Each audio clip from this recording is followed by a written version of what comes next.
Let's make sure we're on, and we're going to get cracking quick. Twitch TV, Pav mic.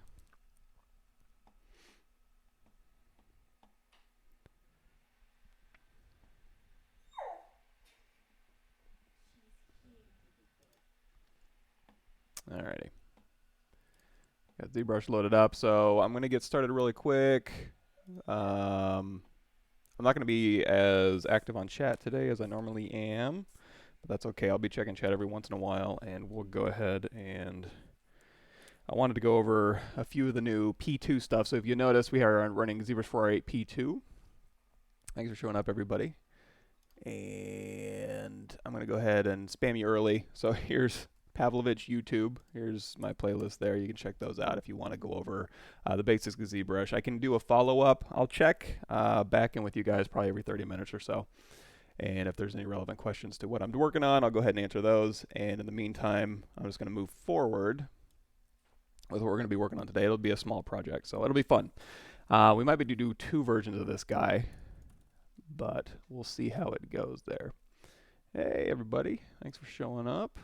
Let's go ahead and get cracking here. So the first thing, oh, this thing's going to stay up, isn't it? Okay.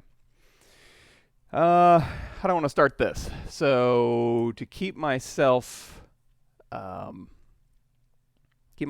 here, what I'm going to do is import a reference image here. So I've got a few reference images in here. I'm going to go to Texture Import, and we're going to go all the way to Streaming, Pickle Rick, Reference, and I'm just going to grab one that kind of just shows him in all his glory. Let's try this one, and where's the one where he's standing straight up? There he is. We'll go ahead and grab that one. So you can just hold down Control and just grab multiple images here. Then you go to Texture, and now with these selected, you can see here is one just a straight view, and here's one kind of a 3/4, but also still pretty good. I think I like this one and this is one just for more proportion, just to make sure, again, I'm staying within the bounds of what he's supposed to look like. Now, to start this, let's go ahead and talk about the primitives here. So I'm going to go ahead and we have Spotlight.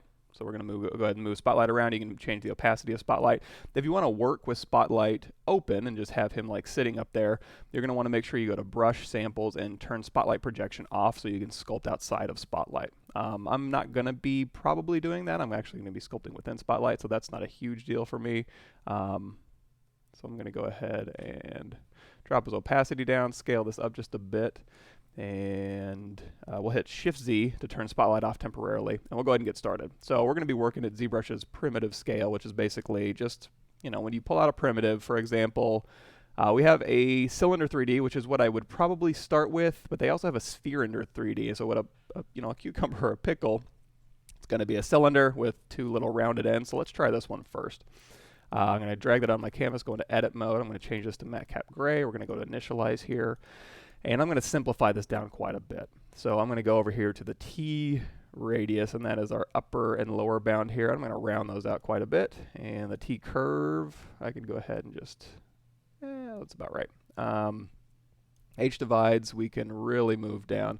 I'm going to change this to like, say, 16. And our V divides here, we'll do something like this. So that'll be my starting point here. So I'm going to go ahead and say Make Polymesh 3D. This allows me to go in and start sculpting this thing. First thing I want to do is orient myself in space. Right now it's kind of like I don't know what's up, I don't know what's down. As soon as I start sculpting on him, and then I export it to an external program, he could be upside down and backwards. So in order to work within ZBrush, I like to turn on the floor. So the floor by default is only turned on the y-axis here. So you can turn those on and off. The y-axis is a good one because if it's sitting on the floor, y is up. That's a little green line that you don't see right now, but it goes straight up through the object. That's y up. We want to be working y up and z forward. Z is this blue line here. So z forward is the front of our object, and then y is up. I'm going to hit X to go across X symmetry here. Transform, and that's just activating X symmetry right here. And now we can go ahead and start making this into the shape of a pickle. You're going to see we have some extra spans in here. If you don't, you can go into your Zmodeler brush, BZM. Grab your Zmodeler brush. You can hover over an edge just to insert single edge loop if you want. Or if you hold down Alt, you can get rid of edge loops. And you can also go in here and say multiple edge loops. And you can just drag out multiple edge loops. But since we already have some in there, let's use those to our advantage here. So I'm going to hold down Control, mask out that top part here, Control Tap to invert that. Although in R8, what you can do now is hold down Control and then Alt, and that'll go ahead and unmask and mask everything else. assuming you don't have any other masks. I'm going to use my gizmo here, hold down Shift, and we'll just pull that up. And now we have a pickle. If we want to move these lines out, we can just hover over this. We can go to Slide Edge Loop Complete and just whoop, slide that up. Or, like I said before, we can go into Insert Edge Loop Complete, hold down Alt, Insert, not Inset, Insert Single Edge Loop. And then now we can go ahead and get rid of these. And if we want to evenly space these, we can now go to Insert Multiple Edge Loops and just go ahead and do this. I don't need all these different polygroups. They're useful if I wanted to do something like this, Q Mesh Polygroup All. But in this case, I don't want to. So I'm going to hit Control W, and we'll go ahead and just make that all one polygroup. Control W is Group Mask, Clear Mask. So if I Control Drag over here, hit Control W, that'll go ahead and do that. If you don't have anything masked, that'll just mask whatever's, or polygroup whatever's visible. So now that we've got our shape here, I'm going to bring back our spotlight, Shift Z. And Shift Z just toggles spotlight on and off. Z goes into widget mode, and then Shift Z toggles that on and off. And we'll go ahead and make sure that this is the right size. Now, the right size is really just me moving this around in space. So I'm going to say this is the size I'm going to be working at here. And at this point, we have X turned on, and we have our floor turned on. So again, we're Z forward here. This is the front of our object here. So there's the midline of our object. And we can start modifying this as we want. So we can go in here and use the move brush here to kind of just move this thing into place. And I'd say this is about right. Now, pickles are fairly easy to model here. So I'm going to go and I'm going to look at my reference here and see if there's anything else I can do just for his main base shape. So Shift Z, we've got a shape right here. If I want to, I've got smooth. If I hold down Shift, and I can go ahead and just kind of smooth these things down here, ease those transition, or I can go to my deformations menu and just do a quick polish by features, or there's even a smooth over here. So I can just apply a very faint smooth to my entire object here. Not a huge deal. I mean, we're just barely getting started here. If I want to smooth this out, just to kind of see what it would look like if I subdivided this without actually subdividing it, I can hit D, and that's going to toggle my dynamic subdivs on, and then Shift D is going to toggle that off. So I can kind of work in sub D mode here, and then just keep toggling that back and forth. Now, in order to orient myself in space a little bit better, what I'm going to do is put some eyeballs on this guy. So again, we're Z forward. I don't want to work with this floor on all the time. So I'm going to turn the floor on. I'm going to snap to this front view just by holding down Shift while I navigate. And I'm going to go to my custom menu here, where there's a bunch of just custom spheres, like a 32, 16, 12, and 8 sphere. If you want, you can also B, I, and go over here to your IMM primitives. And if you hit M, you can just go through here. There's a polysphere, and there's a sphere 32. There's a bunch of stuff in here up to here. You can just go through and just kind of cycle through these. If you want more information on this, Google Pavlovich, YouTube, and it'll take you to my YouTube channel, my playlist. I spammed you guys earlier. And that'll get you kind of the basics if there's any questions here. And I'm going to be going through my chat. Like I said, about every 30 minutes, I'll take a quick look over there. Normally, I just go through my chat and just answer questions, but we got a project today, and this will be fun. So anyway, I have a custom menu, like I said, and if you want to make your own custom brushes in ZBrush, it's super easy. But I can go to, my hotkey for my custom brushes is Alt-E, and then I hit M, and that brings us up. You can also cycle through up here, like I said before, but I'm old school, so I like to hit M. And I'm going to do a sphere 12. So now I have X symmetry turned on, and I'm Z forward here. So if I go ahead and just drag this out, you're going to see they kind of come out like pancakes. That's because when I made this brush, I was dumb and forgot to set the Z intensity up to 100. So what I'm going to do, set that Z intensity up to 100, and I'm just going to fix that right now. So brush, save as. I bring this brush comes in every time I start up ZBrush, so I can assign a hotkey to it. So Z startup, brush presets, and that is my IMM based primitives here. So I'm just going to save over this thing. And that'll just keep my Z intensity at 100, so I don't have to keep doing that. I was so lazy. That thing has not been fixed forever. So I've dragged out some eyeballs here. You're going to see they drag out along the surface normal of the object. There's a couple ways to override that, but we won't go into that just yet. But what I can do to reset this thing is I can hold down Alt, and I can kind of reset it like that if I want to. But in this case, you can probably just keep it along its normal. It's not a huge deal. But you can see I can use these as kind of the direction of the eyes when I want to put in those little kind of crinkly pupils. Although looking at my reference, Pickle Rick seems to have smooth pupils. What's up with that? Maybe because he's so small, they just alias down to just a dot more so than the little wrinkle star pupils they usually have. Okay, so we've got some eyeballs in here. You see when I drag these on, I'd get automatically get those things masked. So if I go over here to auto masking, you're going to see auto mask mesh insert is active by default.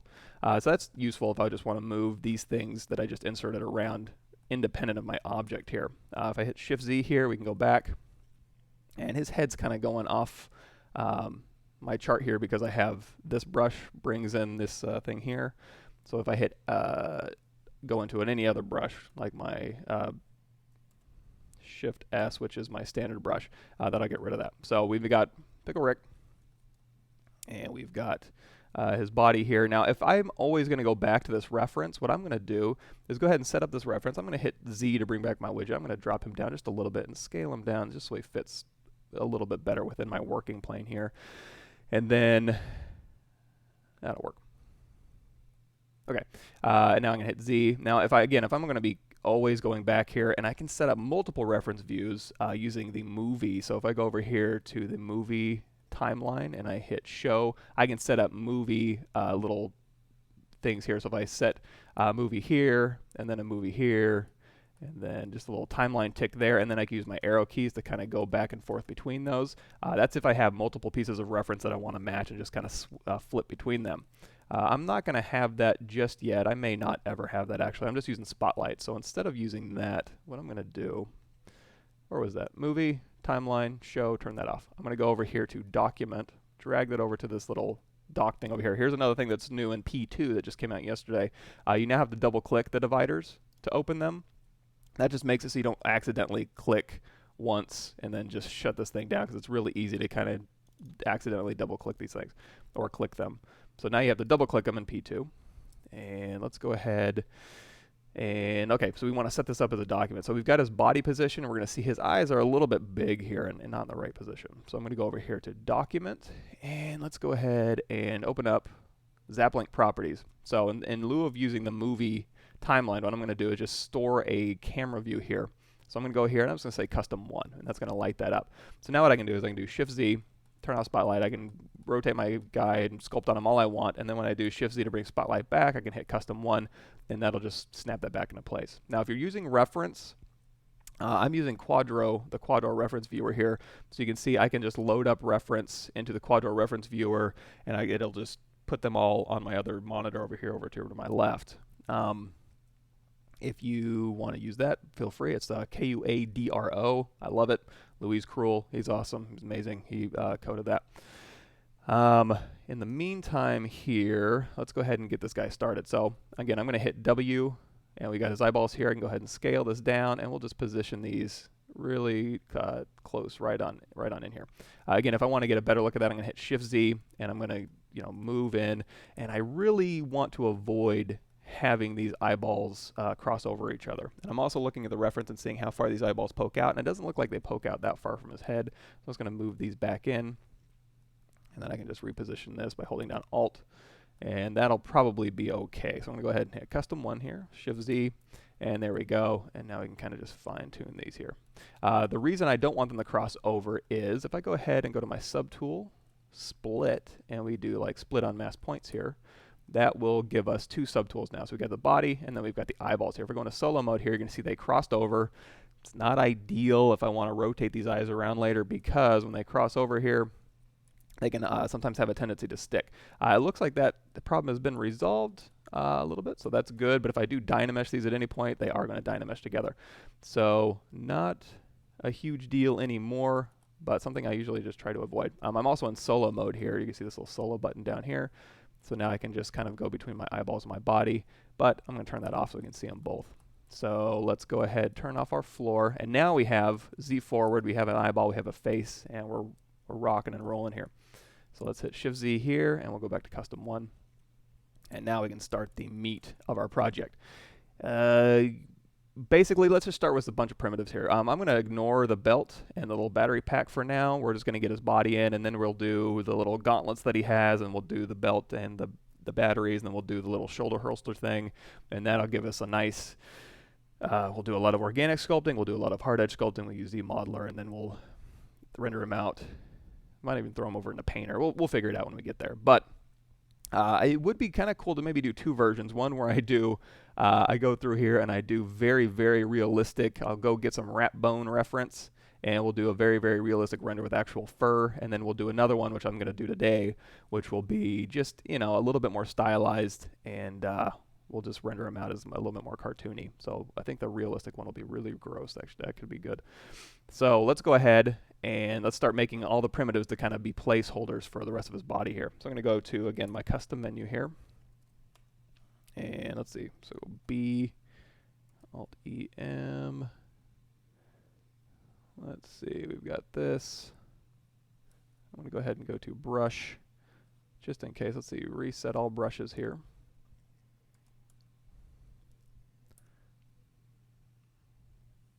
And I wonder when I saved out insert base mesh primitives, Alt E. Oh, I have caps lock turned on. So when you have caps lock turned on, it's not going to use your hotkeys. It's going to assume Shift Alt E. So we got Alt E, M as my hotkey here from my custom menu. And I'm going to go ahead and hit M here, and let's go ahead and grab out, let's just do spheres. So on the side of his body here, we've got these shoulders. So I'm just going to go ahead and position those. And I'm dragging these out on the eye subtool. So if we go into solo mode here, you're going to see these are with that subtool. I can split them off later. It's not a huge deal, but I'll go ahead and leave them there for now. I'm going to go back into my custom menu here, and let's go ahead and grab a cylinder 12 here. And let's go ahead and drag that out and then drag that back, and then we'll hit our custom one here, and then we can go ahead and just rotate these things around, scale them as needed. And when I start scaling in and out, it's going to go from the world axis. I'm going to turn on the local symmetry, and that will allow me to scale down just in this local axis here. So let's go ahead and position these things here. And I can match this arm pose for now. If I want, I can also turn on perspective. That's probably what I should be doing. If you turn on perspective while you're working in this mode, it is going to throw your camera off just a bit, and you're also going to want to make sure you're working in the middle of your canvas. As you go to the side, it's going to start skewing him a bit. You can mitigate some of that by going here to the draw menu and turning on align to object. But since I'm working in the middle, I don't need to have that on. But I do need to line him up as if he's in perspective mode. I tend to model not in perspective because I do a lot of hard surface stuff. But while we're doing some organic stuff, we'll leave perspective on, and now I need to clear this one out. So I can go clear to custom one, that'll clear my custom one, or you can go clear all, and then I'll just restore that custom one. So we're back in here, we're making his little arm bone here, and this one we can just go ahead and hold down Control and just drag out a copy here, and we can go ahead and just position these things. And again, this is just for joint placement here. So it looks like on this side, it's a bone that kind of, okay, so that's just a very stylized bone. This bone here kind of goes out and goes to a very rounded lateral and medial epicondyle. So let's see how we want to do that one. This one, okay, I guess we'll insert another cylinder here, and we'll just push that straight back along here, and we'll kind of scale that in just a bit. So that'll just be our joint placement for that. For the hands here, we got 1, 2, 3 fingers and a thumb. So I'm going to go to Brush, Insert BI. We're going to grab Insert Body Parts here, and we'll just grab a human hand for now. We'll just modify that later, and we'll drag it out on this side. And we can go ahead and position that. Now, this isn't going to be my A pose here. And by A pose, what I mean is where when you make a character, you make them perfectly symmetrical down the x-axis, or as symmetrical as they are. This guy's pretty symmetrical, I think, just to make it easier for rigging. It's a little bit boring as far as poses go, but it does allow you to get things done faster because you can just work across symmetry here. Right now we're just getting his proportions dialed in, so it's not a big deal here. Let's go ahead and do his leg. So again, we're going to just start with, let's go back to our cylinder here. We'll do cylinder 12. And I apologize in advance for again, not being as active on chat as I normally am. But in order for me to ever get anything done, it's just a little bit easier for me just to kind of work, and then I'll just check up on chat a little bit later, especially when it's like project oriented. So I can just Control drag off a copy here. Now these are going to be slightly different. This guy's going to have a bone, and this guy's going to have like a little bent piece of metal, which will be fine. But again, we can just use that for our proportional placeholder here, and then again, W, Control drag this out. And now we can and I'm holding down Alt to reposition those primitives here. And we'll scale that out. And then over here, cool. And then W, Control drag this one out, and this will be our placeholder for our feet. And we're going to probably do a lot of Dynamesh here. Let me turn that down just a bit. Okay, so we got the hands, we got the body, we got the ribs going here. Now, for the ribs, we have this kind of body sitting there, and we can use that to kind of act as a template or a live surface for us to kind of put things onto. So what we can do now is let's go ahead and go to, well, we can try BC, brush curve tube, and we can start just putting on a curve tube here. So we can just put on, I'll make my draw size pretty small, and now when we just draw on our object, it's not going to snap to our surface. We need to make a few changes to this brush. So let's go ahead and number one, go up here to our stroke menu and go to curve. And we're going to turn on snap, and we're also going to go up here to the picker menu, orientation. We're going to turn on continuous orientation. So hopefully, and man, so see that big rubber band that comes out from this object? That's just going to allow you to continue to draw from the end of this one, which is usually okay, but it's really long. I can knock that down just a bit. So I think that's under curve snap distance here. I'm going to change that to like 15. There we go. So now what I can do is I can start drawing curves on my object. I'm going to tap off, and that'll just kind of put those shapes onto my object here. So if I want to start putting on some ribs, I can just kind of draw those on my object. Now you're going to see it's not sticking to my object. I have snap on, I have continuous orientation. I have a custom one that behaves a little bit better than this one here. Let's see, let's go to my comma key, brush. Where was it at? I think I put it under military for some reason.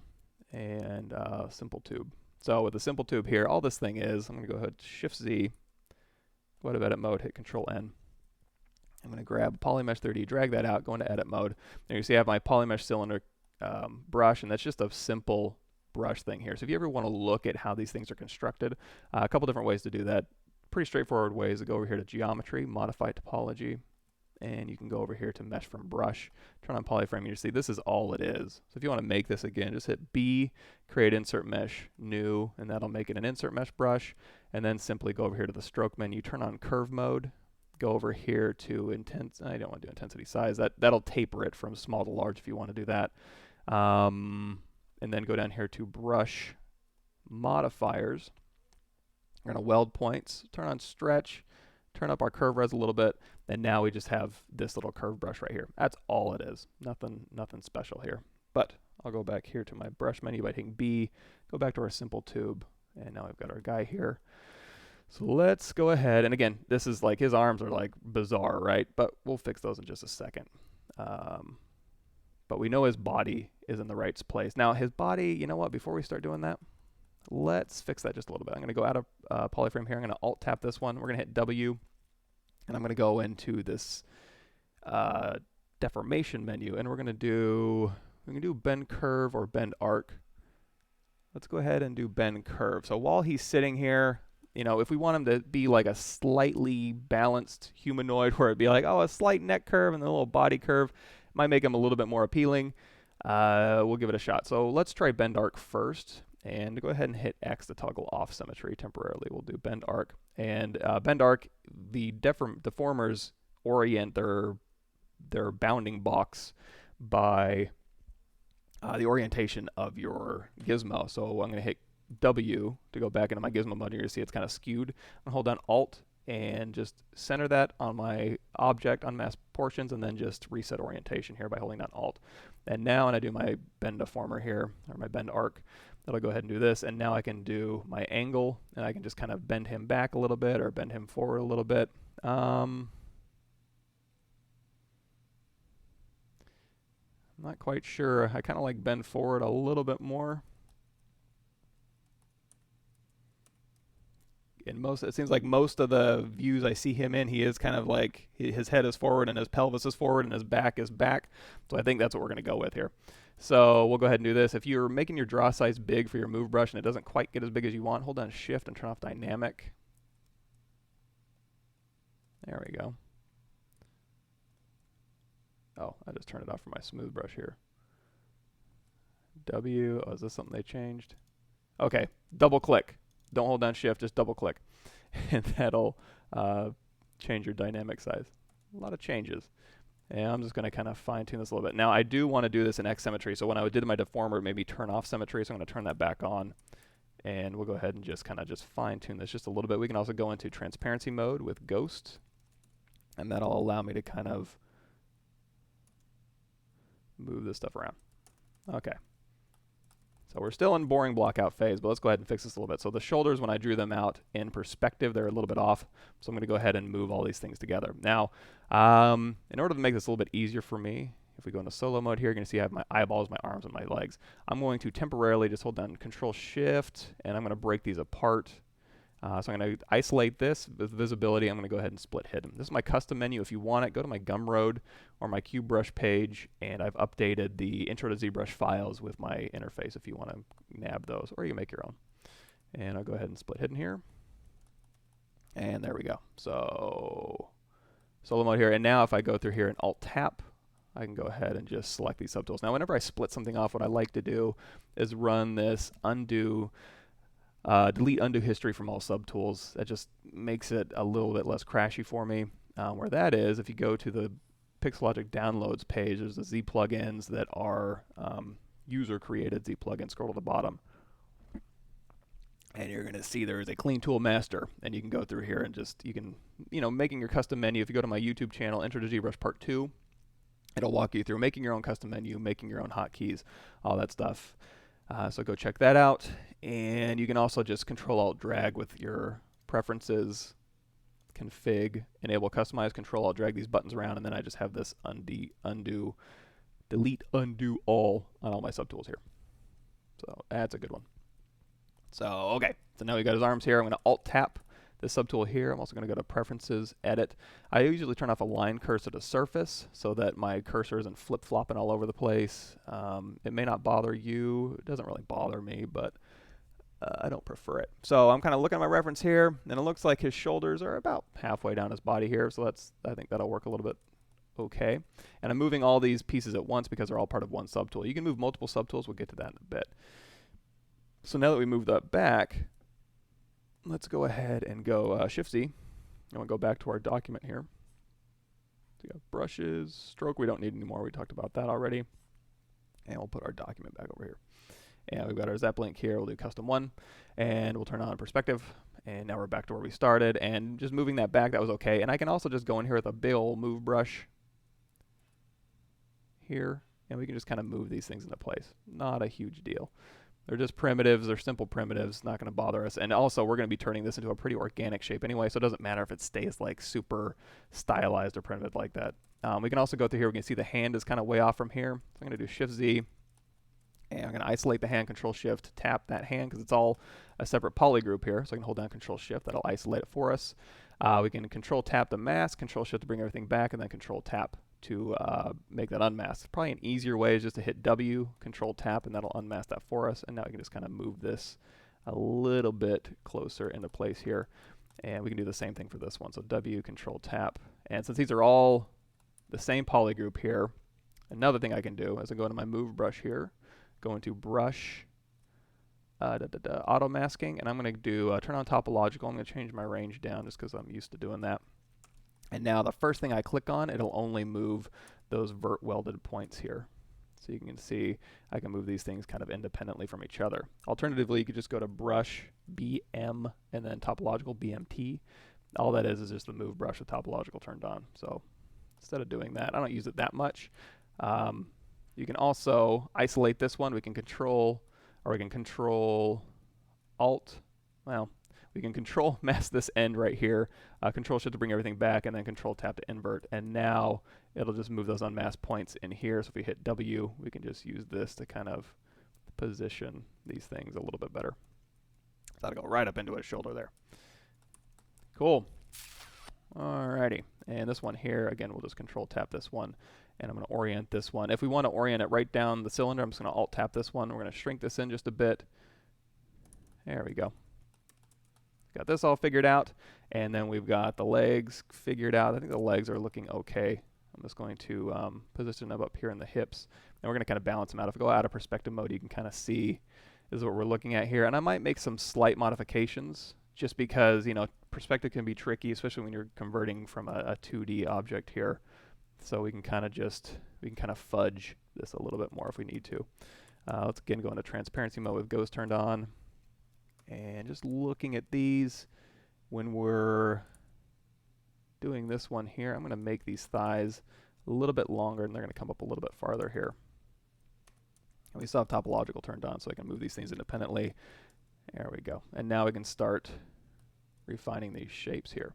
Now again, the reason I had that reference in my spotlight is so it'll keep me honest with my proportions here. So as I'm moving stuff around, I can always go back and check. I'm going to do Control-Shift-A. So I grabbed a little piece of this one, Control-Shift-A, because I just did a bunch of duplicates that made them all different objects. I'm going to go ahead and turn off Topological. I'm going to go to my Polygroup menu here, and I'm going to go to Auto Groups. I'm going to turn off Local Symmetry, and I'm going to do a quick Geometry, Modify Topology, Mirror, and Weld. And that'll go ahead and mirror it across the x-axis so that my polygroups are the same on both sides. And now what I can do is Control tap these things, and now I'm going to go here, and I'm going to kind of move these a little bit more forward so they're not cut white so splayed, although I mean, you kind of want them poking out just a little bit, but it was a little bit extreme for an A pose. So let's make sure my proportions are still good. We're going to go back to our document. Sapling properties and perspective turn back on and local symmetry turn back on. I think we're still good. And yeah, we can see when you have perspective turned on, his feet look like they're going down, but actually they're on their floor plane here. If I turn the floor back on, you can see, you know, they're right on the floor plane. So I think that'll work fine. So I'm not going to worry too much about that. Okay, got this guy out. I can leave the arms alone for now. And here's my legs, here's my body. And let's see if we need to like modify this any, modify these legs any. I'm thinking the legs I am going to keep out here just a bit forward, and I'm going to move these knees just a bit forward as well. That'll work. Okay, I think we're ready to get started for real. So again, this is just kind of blocking out your mesh, making sure everything's mostly correct, and we can always go back and check as we move forward. So on the back here, let's go ahead and bring in a back view here. So I'm going to go to Texture, Import. And we're not in Z Startup, we're in Streaming.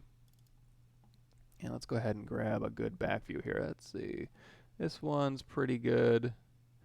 This one's pretty good too. Let's just grab this one here.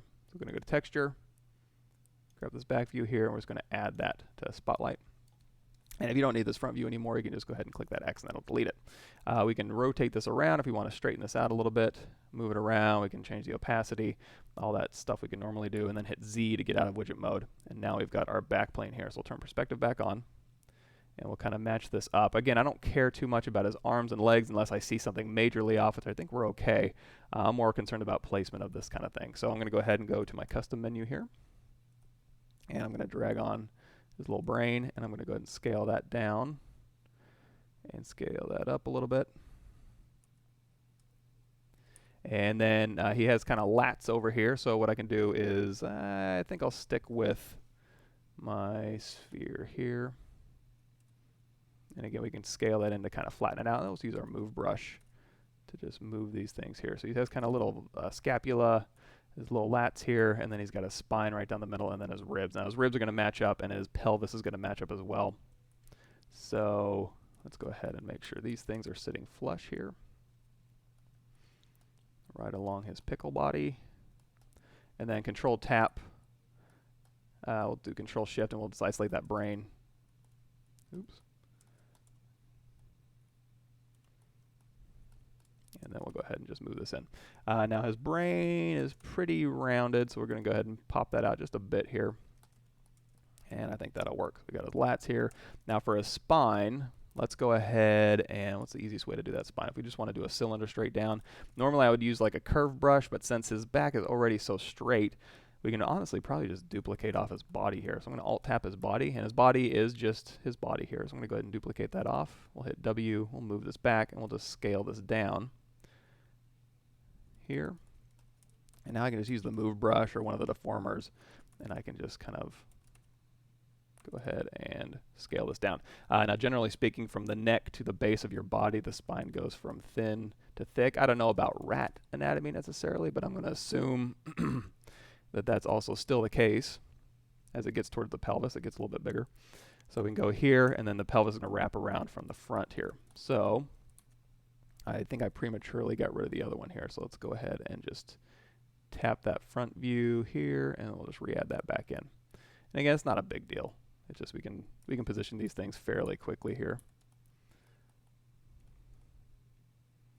And for the pelvis here, let's go ahead and give ourselves a little something to work with as far as like positioning any of these more complex, they're not complex, but more complex than just a cylinder here. So with this body positioned correctly and his eyeballs lined up and all that good stuff, so what we're going to do is we're going to go ahead and select the body. We're going to hit Ctrl D to give him actual subdivisions here, and I'm going to go to RGB here, and we're just going to paint on this detail. Now it's going to paint across the x-axis because we have that turned on, so his belt's going to do something a little bit weird here, but that's okay. We're basically just looking to get that painted detail on the body. Oh, you know what? I accidentally hit explode here. So let's go ahead. It's doing, if I go back into Z mode here, it has pin spotlight turned on. I need to turn that off. There we go. So pin spotlight is kind of like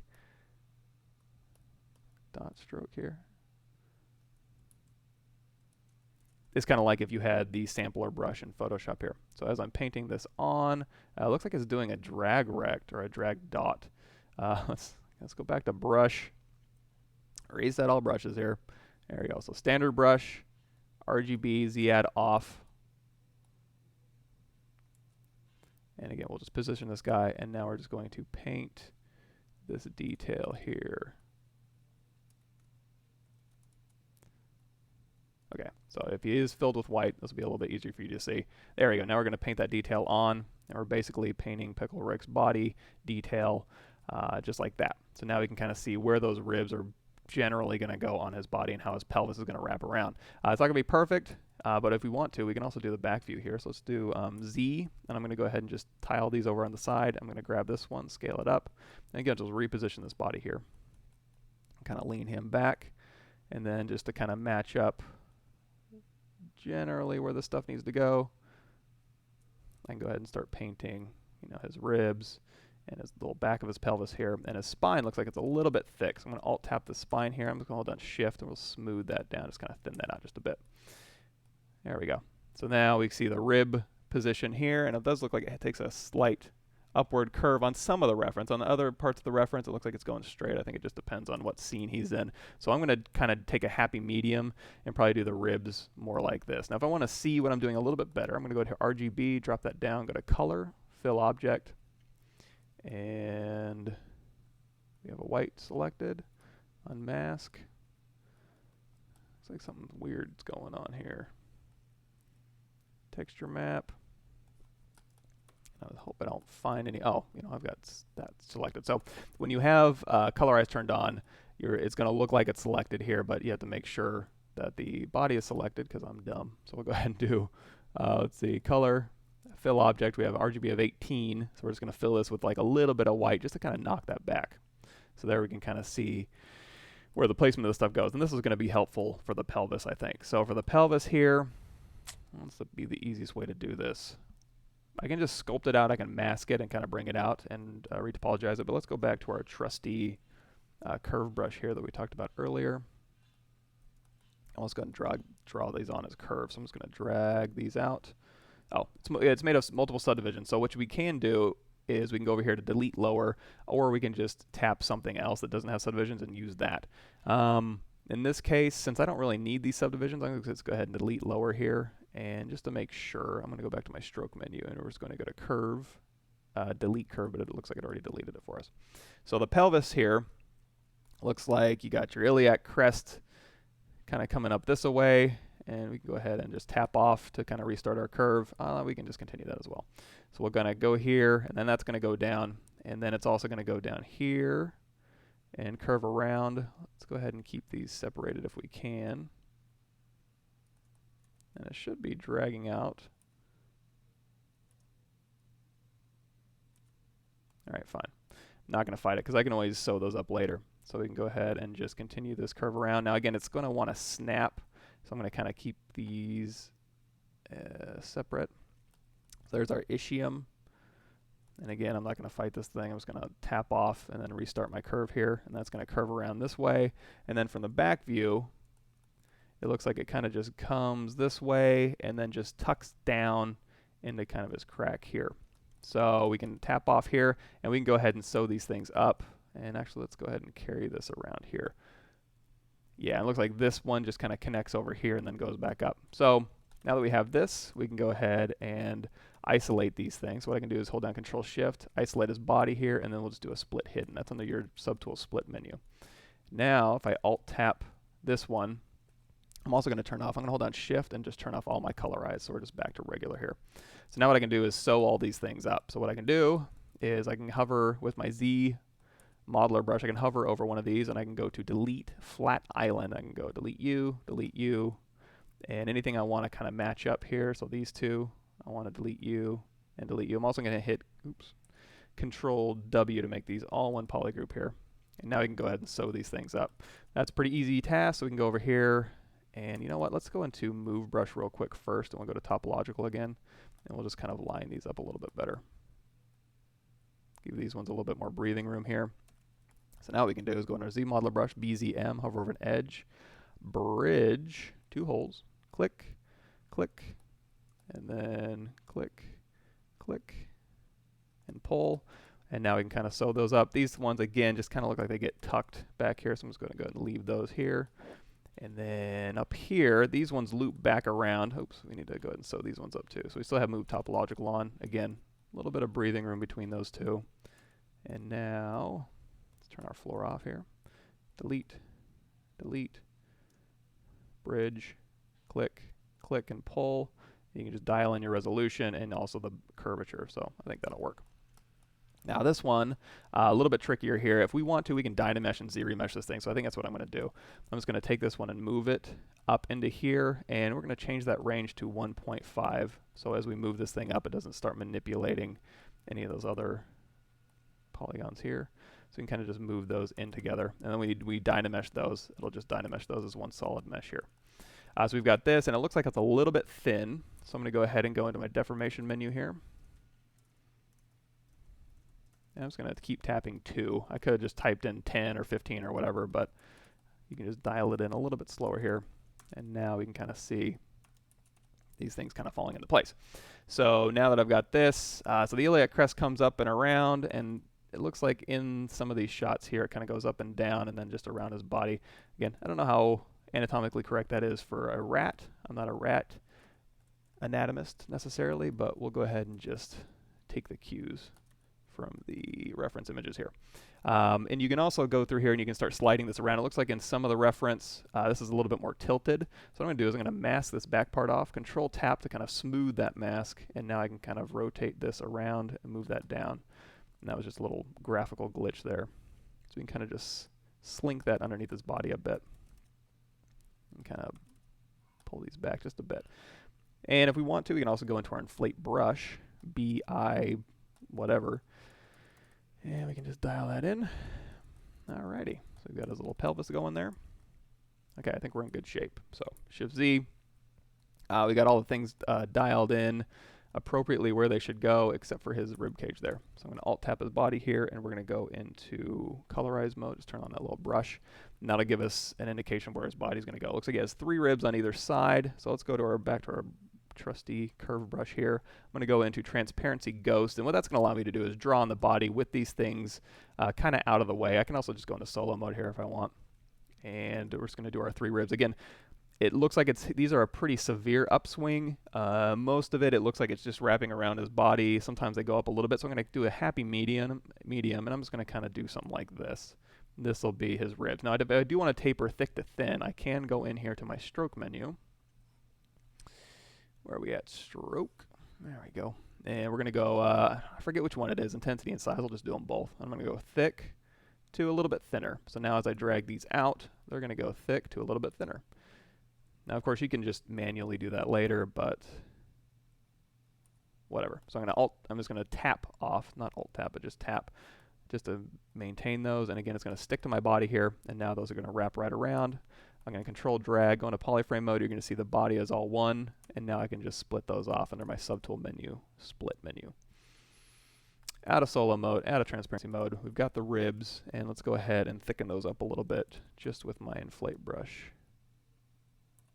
Of course, we're going to want to make sure we have our rib selected. Hold down Shift, turn off Colorize, hit Control W, make these all one polygroup, and now we can kind of thicken those out.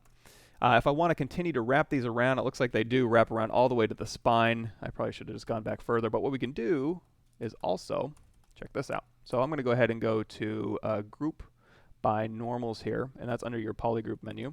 And again, because when I do Group by Normals, it does it differently on either side, I'm going to turn off LSim, do a quick Geometry Modify Topology Mirror and Weld.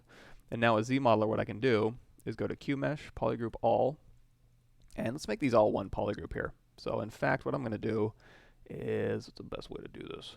I'm going to hold down Control Shift, change this to select lasso, and I'm just going to hold down Alt. I'm going to get rid of those. Actually, let's not hold down Alt. Control Shift. I'm just going to grab those end caps here, hit Control W, and now those are all one polygroup. So now when I go in here and QMesh Polygroup All, I can just pull all these back at once. Now, I don't want to just pull them back. What I want to do is pull these back and then hold down Control to pop off a copy, and then continue to QMesh these back. So now that I have those available to me, what I can do is, again, lasso. I'm going to grab a little piece of all these, Control Shift A to Visibility menu, Grow All. And I'm going to mask those by Control tapping, bring everything back, Control tap to invert, and then move right along this axis here. So what I'm going to do is I'm going to move these things and rotate them so that they go back to the spine, give or take. And then with our move brush here, we still should have Topological turned on. So now I can just kind of move these things into place a little bit better. And probably move these out just a bit. And then we can hold down Alt.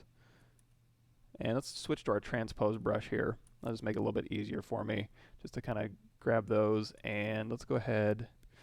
Let's go ahead and unmask everything. I'm going to mask just this little guy here. And now I can just move these independently.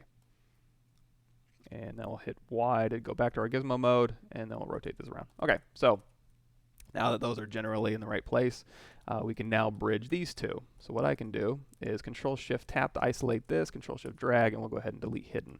Now for these ones here, if I Control Shift, it's going to grab all of those sides. So again, I'm going to do another Group by Normals and then Mirror and Weld across the X-axis here. And we're going to go ahead and grab this one, invert, this one, and now I can just do a delete hidden. And now I can do a quick Zmodeler bridge. Bridge, two holes, spline, and now we can just go back through here and we can kind of connect these up. And a lot of this stuff goes pretty quickly. I know I'm going fairly fast for instructional purposes, a little faster than I usually like to go, but again, this will be on video on demand on my YouTube channel, so you can always go back and rewatch this and all that good stuff. Alrighty. Cool. So we've got the base block out here. We just got a few more things to do. Now I want to decide what face I want to do for this particular object here. So I think I'm going to pick one where, let's go ahead and go to Texture, Import, and I like, I think I like this one. So I'm going to grab this one here. I'm going to go to Texture, select that one, add it to my spotlight here. And we'll go ahead and scale this up. So we're just kind of looking at his face here. So we can go ahead and position him like so. And we'll go ahead and turn on perspective here. So we've got his body kind of in place here. And it's about right. Doesn't have to be perfect. And now what I'm going to do is select his body. And I'm going to go back into RGB here. I'm going to crank that up to 100. And now I can just kind of paint on his face here. And that'll kind of dictate how these things are going to be placed.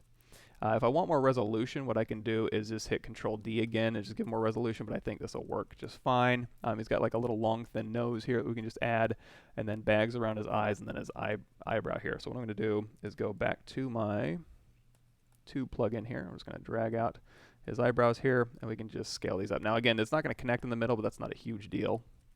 And then for his mouth, looks like they kind of ring around here, so I can just go ahead and add those. And this is kind of getting into like some stylized modeling techniques where you just start with primitives, and then you modify those primitives, and then you just dynamesh it all together and smooth it out. So we'll do a little bit of that. For his nose here, again, that's just a cylinder for now, and it kind of looks like it just hangs straight down.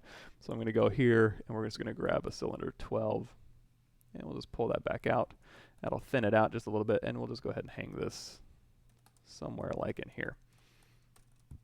Now if we Control drag, go into solo mode here, you're going to see it's on his body. So again, isolate his body. And if you do this, you're going to notice it grabs an edge ring. That's a feature of the select lasso, so you can actually go through here and select edge rings if you want. If you don't, go back to select rectangle, isolate that. Split hidden. Where are we at? Split hidden. Oh, got to isolate them first. Now you do split hidden. Out of solo mode. Now, of course, when I split, I want to delete my undos.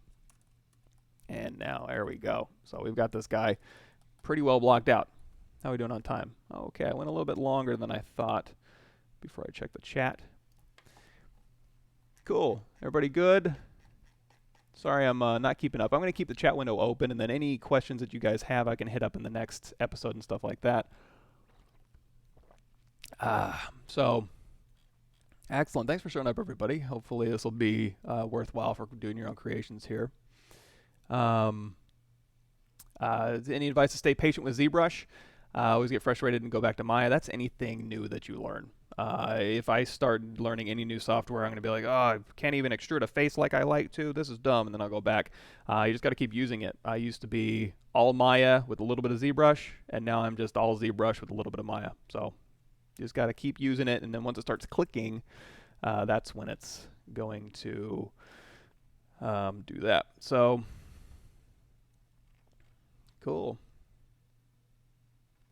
Cool. Yep.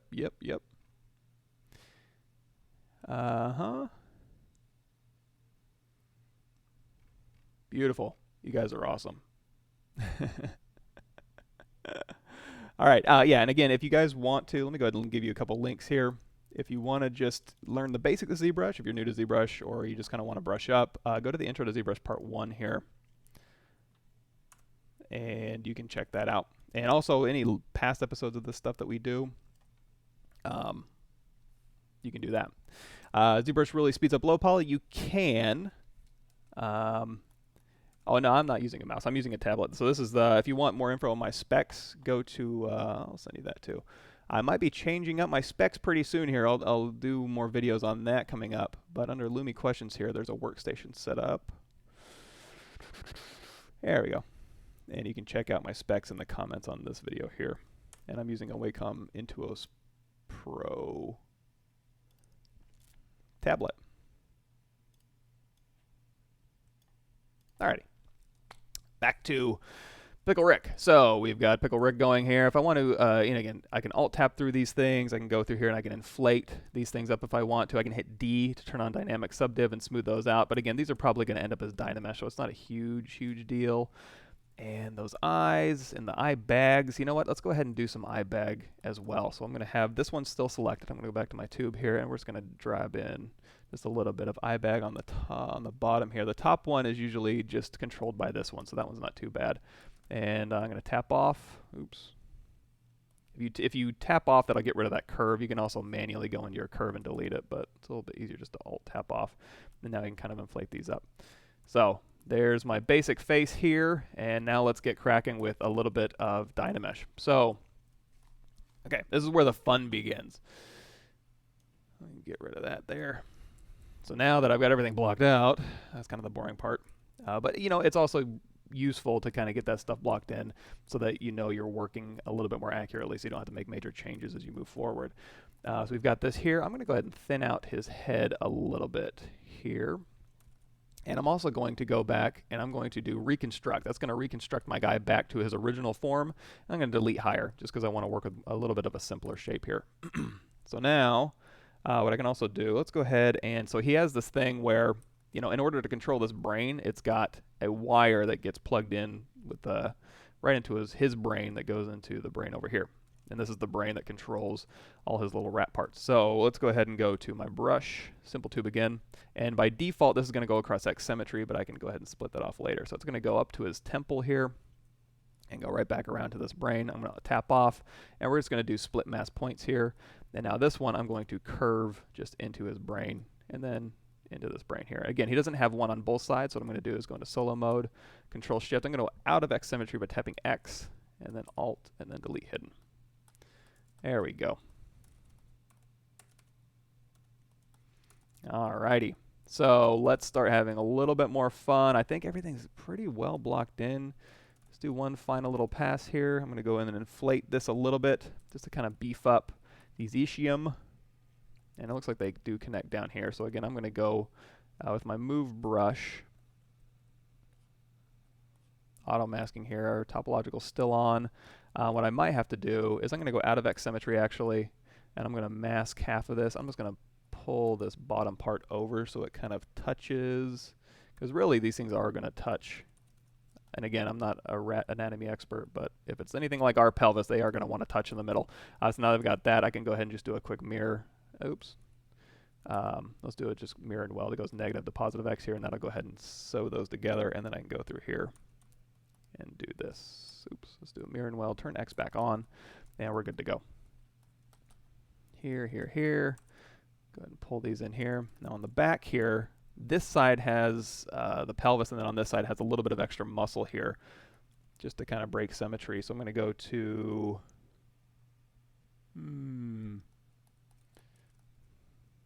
I can probably skip that for now. I'll deal with that in a bit. And also, I don't see any underneath parts really, but these are going to need to connect up. So just really quickly, let's go ahead and just put in a little rudimentary little curve here. And then we'll use our inflate brush, and we'll kind of match those up. Something like this. Okay, so now what I'm also going to do is go ahead and split these things up into pieces that make sense. We've already got the ribs separated out on the face here. I can probably leave those. Now, these things are going to go into his actual body, but the eyebrows are going to be separate. So I'm going to go ahead and grab a little piece of those, Control-Shift-A, and I'm going to split hidden off in their own subtool here. This one is fine. This one is not fine. So I'm going to take this one. I'm going to separate his lats out into their own subtool here. And then now we've got his brain and his legs. The legs I can go ahead and separate out. Split hidden. And then his arms here, I'm going to go ahead and split his shoulders out so we can work on those separately. Now you don't have to. You can just go through and keep them on one subtool and mask and move topological and all that stuff, but I tend to want to work in separate subtools here. I don't ever go over here and like, where's my brain subtool? I just go to the back, Alt-Tap, and there it is. So you just kind of work on these things. Let's go ahead and delete all our undos here. And let's get this part to start. I keep saying that, and then I keep refining little baby things here. So the meat and the main parts of this mesh here. So what we're going to do is we're actually going to break symmetry on both sides of these shoulders here. So we've got the basic forms figured out. So we know they're proportional, and they are pretty symmetrical on both sides, but we do want them separate pieces here because they're going to look a little bit different. So I'm going to go ahead and split one of those off here. Let's see. Hidden. There we go. And now we've got these on both sides. So we'll start with, just pick one. We'll start with this side of the body here. So if we take this one here, and we can either hit Control D to start subdividing this up, and now we can start refining this shape a little bit more. So this is kind of his meat side here. He's got kind of just a weird piece of meat kind of hanging over his arm here. And it looks like he does have a little rat humerus here.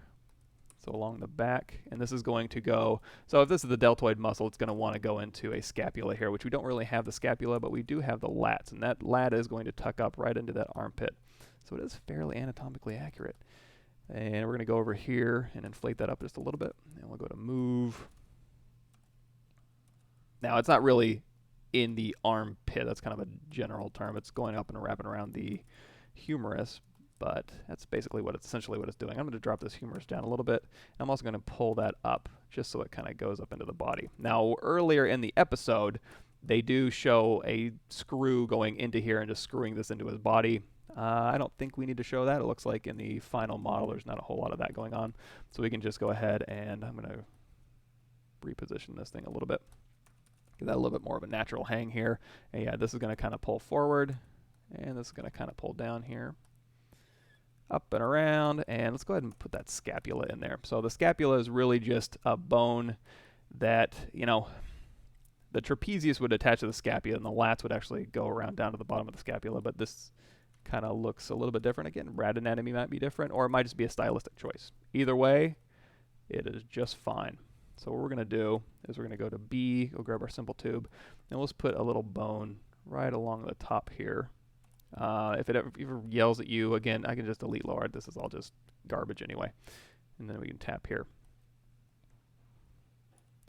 And this one here does get a little bit grabby. So again, I'm going to go over here to the stroke menu, and we're going to turn down that curve snap distance to like 8. That's still getting grabby along that midplane. Jeez, stop. Okay, just make your brush smaller and then make your brush size bigger. And then I'll go ahead and put those in there. Now while we're moving these lats around and stuff, we can go ahead and keep these as one subtool here. So I can unmask, and now I can just move both of these at once if we had topological turned off. Like so. And then later on, if we want to separate those out for rendering purposes, we can do that no problem.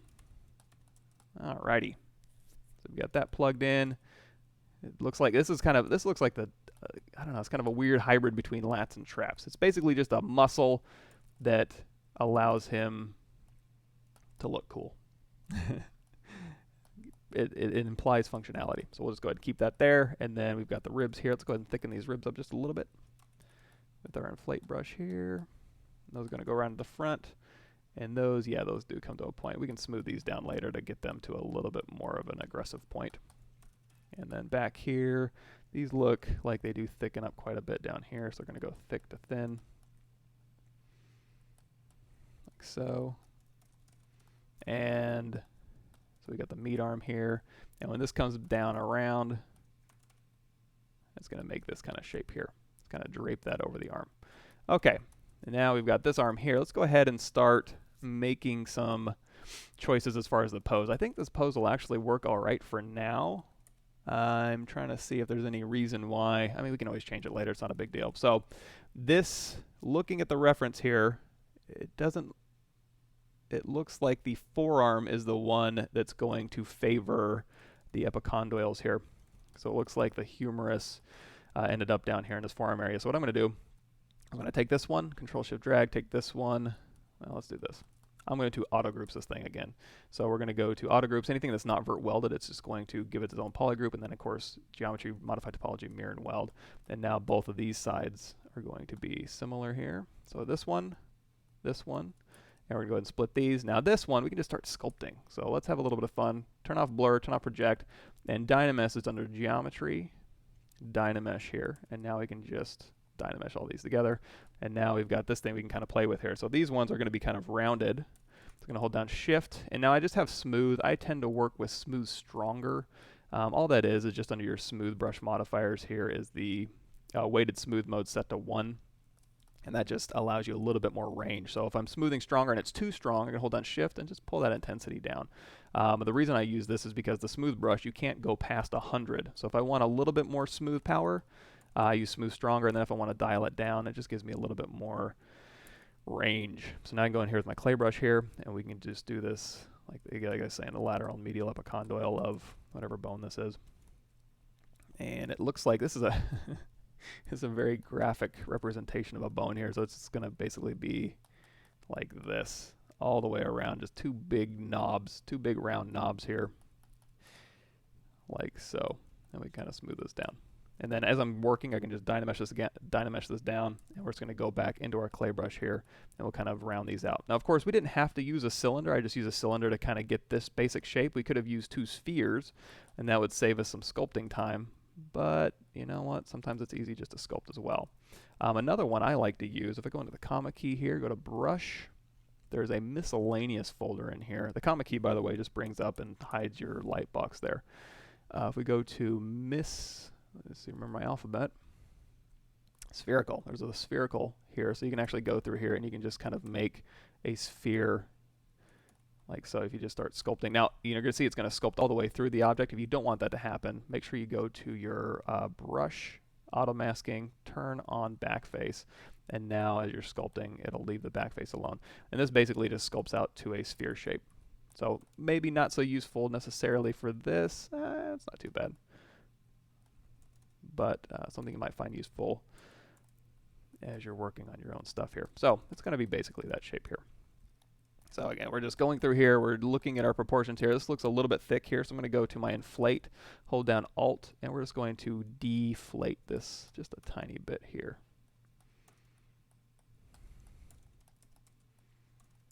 There we go. Now the hand is going to be a little bit different. So it looks like on either side, they're both the same number of fingers. They have 3 fingers, a thumb. One is pink, one is white, one has fur on it, one doesn't. So we can keep these the same mesh. We can just change that later because they are a little bit different, but for now we're going to keep them the same. So we're going to do 3 fingers on one side, so I can merge, I can meld both of these fingers here. The easiest way to do that, let's do this. I'm going to take this one here, I'm going to go solo mode, hold down Control Shift, grab Select Lasso, and we're going to get rid of this one here.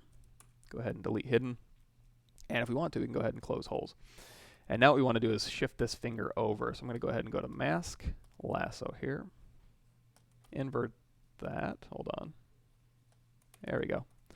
And then hold down Alt. We can just push that over to the middle here. So that'll be this kind of shape here. And again, these are going to be like kind of like claw-like rat fingers, but they are still vaguely human, so I think this will work. And you can go ahead and pose these things out now. So if you don't like this pose, just hold down, go into Move Mode, hold down Control, and you can just drag out, and that'll kind of mask along the knuckles here.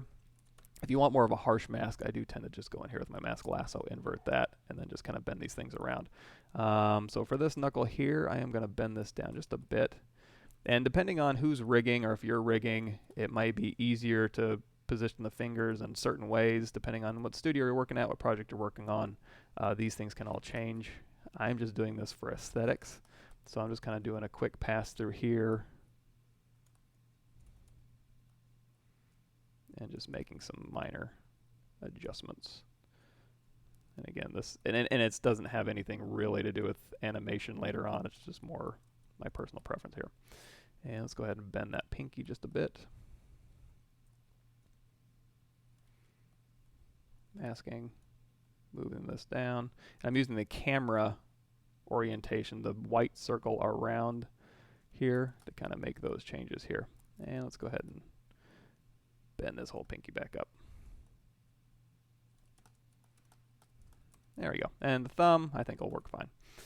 Now, as far as proportions on the hands, I think they're decent, just kind of doing a cursory glance. And I can also just start hitting Control D and adding subdivisions here. If you did want to start dynameshing this at this scale, it should be okay. You won't get any webbing. But there is some instances where if you start dynameshing and it starts welding together, you're either going to want to make your resolution higher, or just hit Control D and start sculpting. And then once you get a little bit of detail in there, then you'll be able to, there we go, dynamesh at a higher resolution and all that good stuff. So for the fingers, they are pretty slender fingers. I'm just going to do some indications of knuckles on here. They're like little vaguely human rat hands. I don't know, this might be something we need to figure out later on. And they do kind of taper in a little bit more at the wrist here.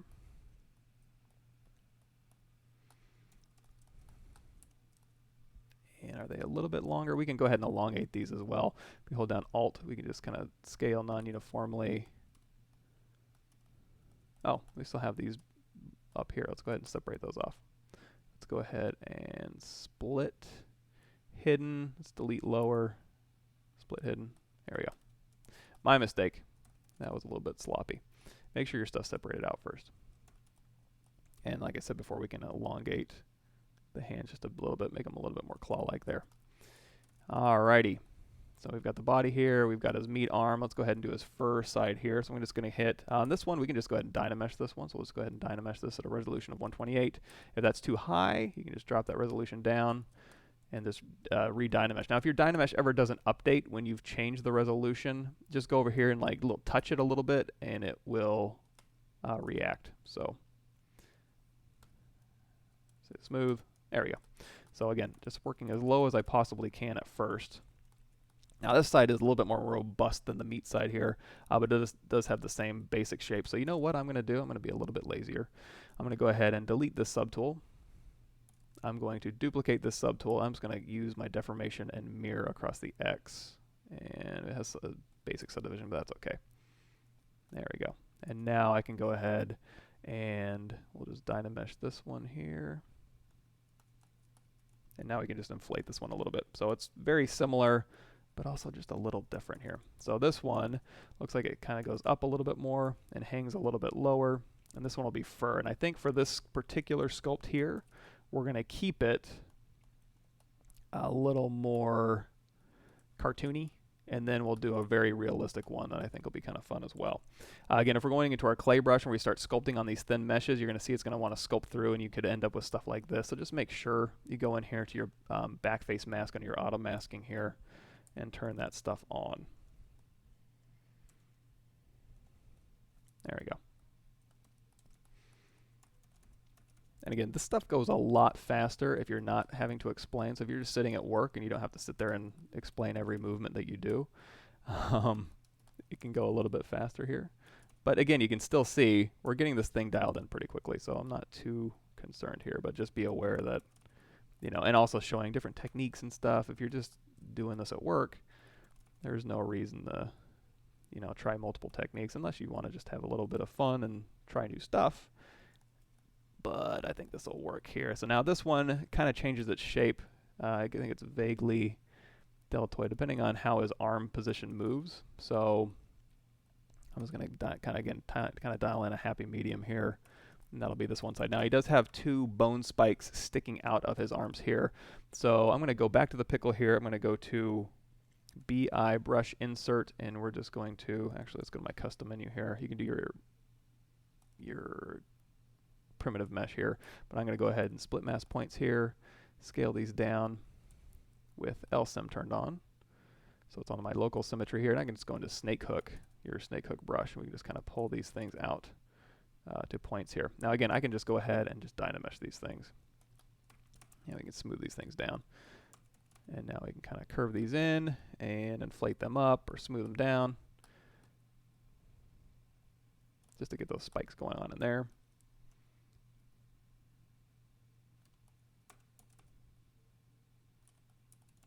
And move those in just a little bit. Now for the eyeballs here, I can hit D to go into dynamic preview just to kind of smooth those out a little bit. And this one here, we can go ahead and, I don't want to dynamesh these just yet. Now the thing about dynamesh is it's useful. Like if I hit D, you're going to get a nice smooth result, but it's not going to be met up in the middle. So what we can do is we can go ahead and hit apply to apply those dynamic subdivs. So now I have actual subdivisions here. And now we can dynamesh this result. And we'll go ahead and dynamesh this one at a slightly higher resolution here. So now they're kind of dynameshed together. Let's go ahead and just do a quick mirror and weld. Now if I do want to keep this a nice simple shape after they're merged together, that's when Z-remesh comes in. So I'm going to go ahead and get this kind of figured out here. I'm going to round these edges off just a bit, and we'll go through here and inflate.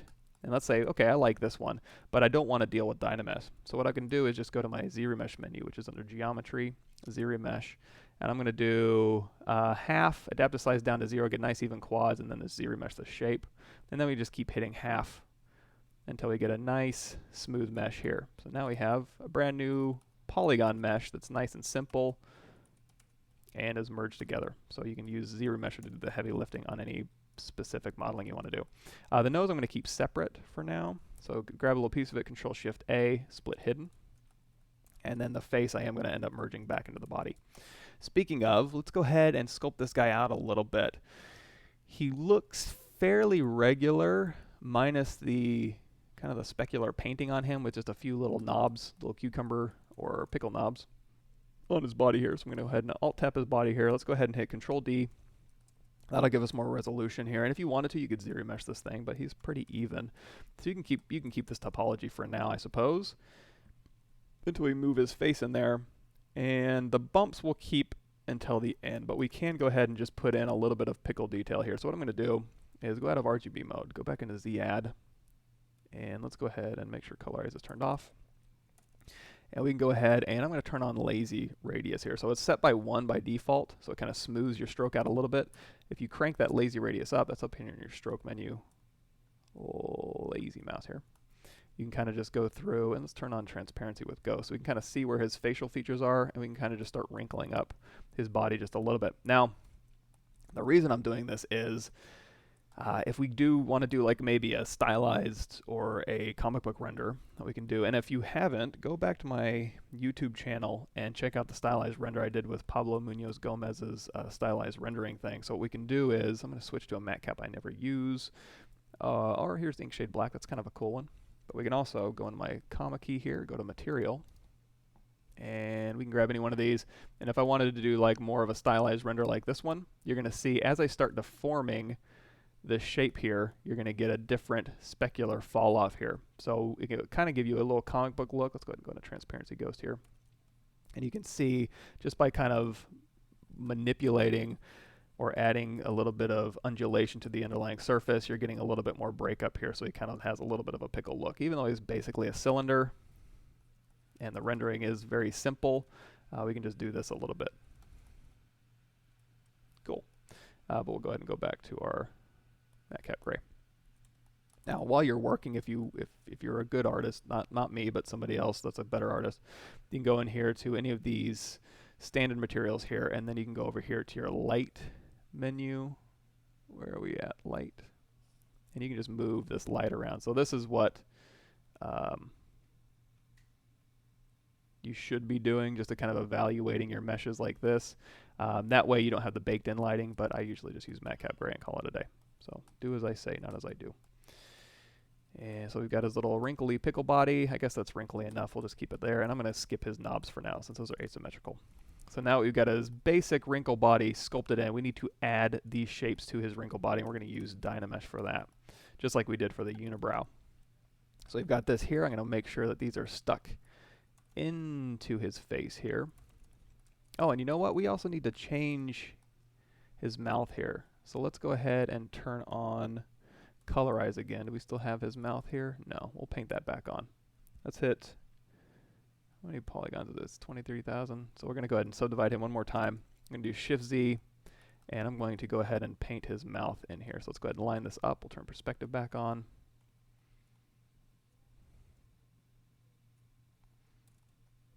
RGB. Off Z-Ed. L to get rid of lazy mouth. And we can go ahead and just paint that mouth on where it's supposed to go. So now when we go to Z-Remesh this thing, I do want a mouth bag in here, and I do want teeth. So let's go ahead and just go into solo mode here. And I'm going to hit Control D one more time so we can get a nice clean mask here. Go to Mask Pin. And we'll go ahead and mask this out, and we're just going to push this straight back. The teeth we'll do later.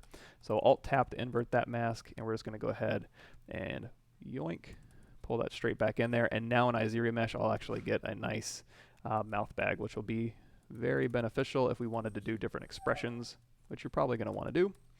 So we'll go ahead and Alt-Tap these ones. Let's go ahead and turn off Colorize for all this stuff. There we go. And now we can just kind of match these lip wrinkles up to his mouth a little bit, and then we can go back to his mouth and pull these things down. Pull these lips up. So happy medium. And you know, for a default expression, and you're going to rig this thing, you'd probably want to make this thing straight across, and then you could dial in the expressions, but for now I'm just going to leave it because it gives him a little personality while we work on him. Go ahead and stuff this back in here. I think that'll work. Now if I hit, so these are just his expression wrinkles here. So if I hit D on here, you can see this is what it would look like if I dynamically subdivided, which is pretty good. So it's going to go thin in here to thick and then back to thin. So it looks a little bit more natural. And as it go up around his eyeball, probably, like these things will all add up into his nose here. So these are all eventually going to get Dynamesh together here. Keep opening that draw menu there. So now let's go ahead and go to Inflate. I'll go ahead and inflate these things up. Now we are probably going to go a little bit long today. I usually stop at 8. But you know what? Let's see how far we can get before I really have to go to my real job. So we'll go ahead and go again thick to thin. There we go. And I'm going to go ahead and exaggerate these just a little bit here. So I'm going to go to inflate, my inflate brush, and we'll just inflate those up. And then we've got his body, we've got his expression. Everything else is fairly simple. So I guess we can go ahead and just dynamesh these things together. If we want to, we can also go in here. You can just drop in a primitive cube. I'm going to go to my custom menu here and just drop a very simple cube in here. Let's go ahead and delete lower. We'll just drop a cube in here. And we'll go ahead and split mask points. And we'll just go ahead and put his teeth in here.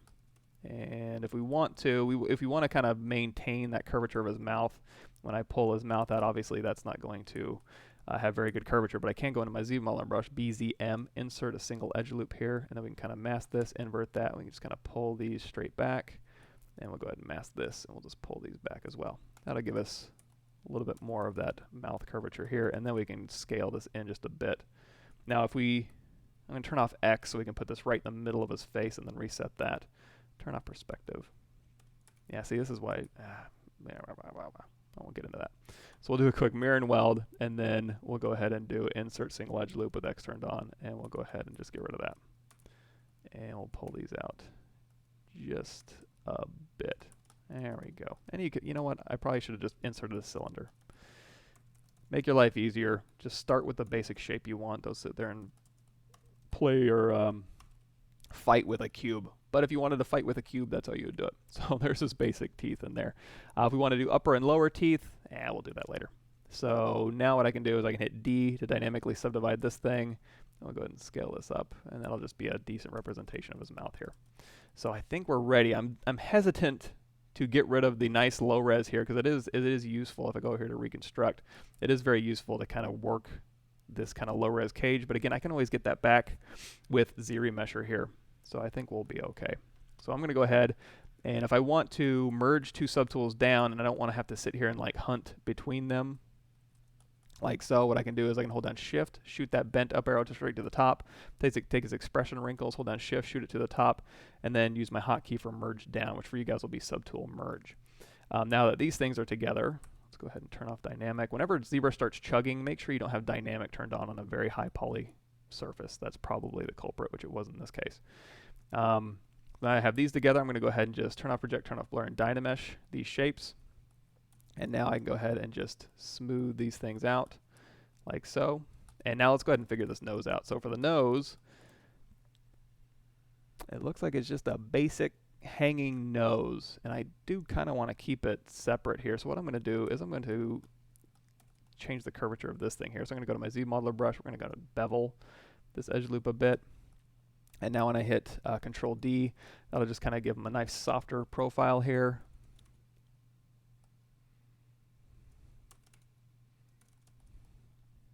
Ctrl D, there we go. And now for the around the eyeballs here, I'm going to go ahead and hide temporarily his brow here. And we're going to build in a little bit more around his eyeballs. So I'm going to go ahead and just go into my standard brush with Z-add turned on. And we can go ahead and also turn on our lazy radius just by tapping L, and that'll kind of smooth out our stroke a little bit. We can go ahead and just start building up, around our brow ridge, and I think he does need some sort of a nose bridge here. I can also go into my clay brush here if it's a little softer transition on my clay brush, and we'll go ahead and just build that up. And this will give his brow something to sit on, and also give a little bit more interest to his face, and also make these things sit a little bit better. I can also move his eyeballs back just a bit. If we alt tap his eyeballs here. And this is kind of your call, how much or how far you want his eyeballs protruding. There's some shots of him where he's like this, and his eyeballs don't have that much curvature. They're actually a little bit more like this.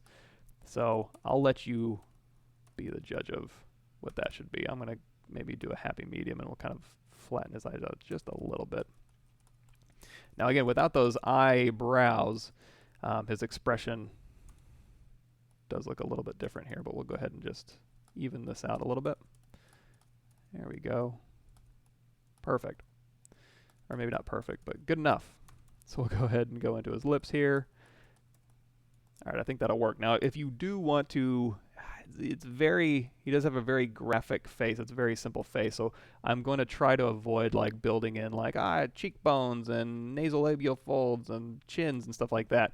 That will definitely give him a little bit of a creepier look, but it's not really what's in the reference here. So I'm going to keep this simple. I might try and do a little tiny bit of transition here. You know, it's just something, again, you're going to have to feel out on your own and see how much you want to keep that graphical representation, or how, if you want to change it, modify it a little bit. So when we do our realistic one, we'll go in there and then we'll add a little bit more face to him. But for now, I'm just going to kind of keep it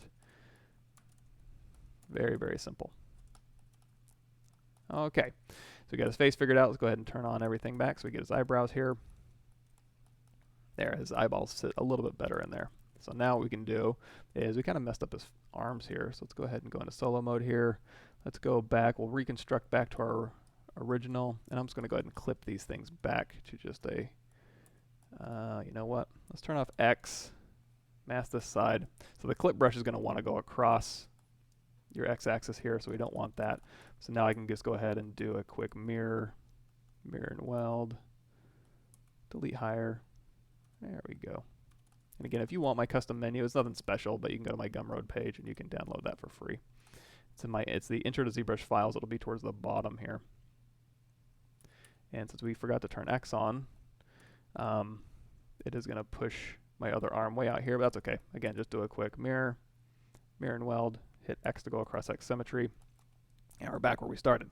So we've got his body here, we've got his pelvis here.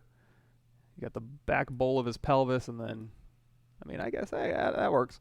So what I'm going to do is go ahead and Dynamesh all this together so it's all one piece here. So I'm going to go ahead and just do a quick Dynamesh, do a little higher resolution on this one. And if you wanted a smoother Dynamesh, obviously you can turn on hit D to give you dynamic subdivisions, and then you can just hit apply, and that's under your geometry dynamic subdivisions, and then you can turn on Dynamesh. That'll get you a little bit smoother result. Go ahead and hit no when it asks you if you want to freeze transforms. It's nothing we want to do just yet. And that way we can get one nice solid mesh here. And if you want to sculpt any detail, you can go ahead and do that. Again, this is a fairly simple shape, although it looks like when it's turning around here, it gets a little bit more like an ellipse. So we're going to solo here and go into my H-polish brush. Let's go ahead and make sure that auto masking is turned on, backface masking is turned on. And now we can go ahead and we can start changing the shape of this a little bit. So I'm going to go ahead and make this a little more round. I'm going to go again into H-polish here, or trim dynamic, and we can start defining the planes of this thing a little bit more. So as this curves around, it looks like this flattens out just a little bit, and as it goes around to this back side, this flattens out as well. So we can kind of start dictating how these surfaces should be behaving. You can hold down Alt and you can build up, and then you can let go of Alt and it'll cut back through. So as this is turning around here, you're going to see it kind of just flattens out around here. So we'll go ahead and trim dynamic this in. Cutting back through here, and then as we go to the back side here, yeah, it's these like so. So they're not like tubes, they're not noodles. There is some shape to them. Some, you know, there are edges to this pelvis here. And then same thing here. Now this one goes up to a corner, so I'm going to use my trusty. If you use your move brush with Accu turned on under the curve menu, you can pull out to corners like this. So that way we can kind of start pulling this stuff out to corners and then pulling these things in. And then as this thing turns around here, let's make sure this goes here, and then these things loop around.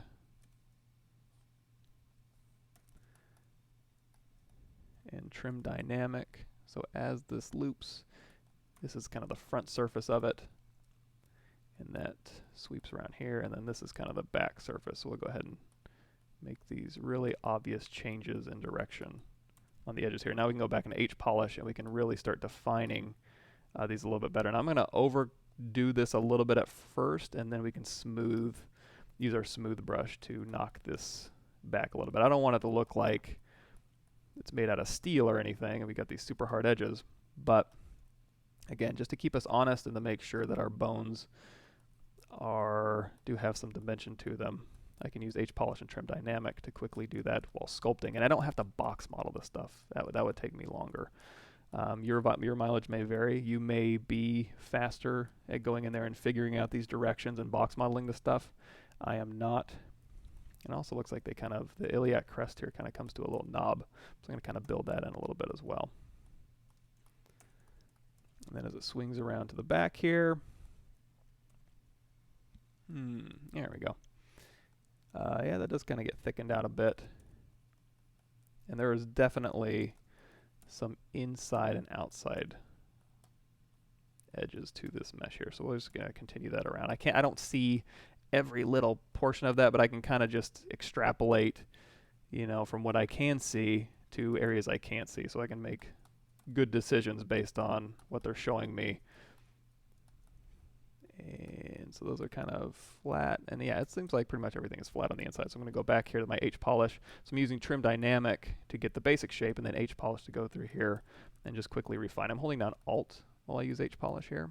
And H-Polish is one of those brushes. Don't try and use a mouse with H-Polish. You're going to have a bad time. It's a very touchy-feely brush.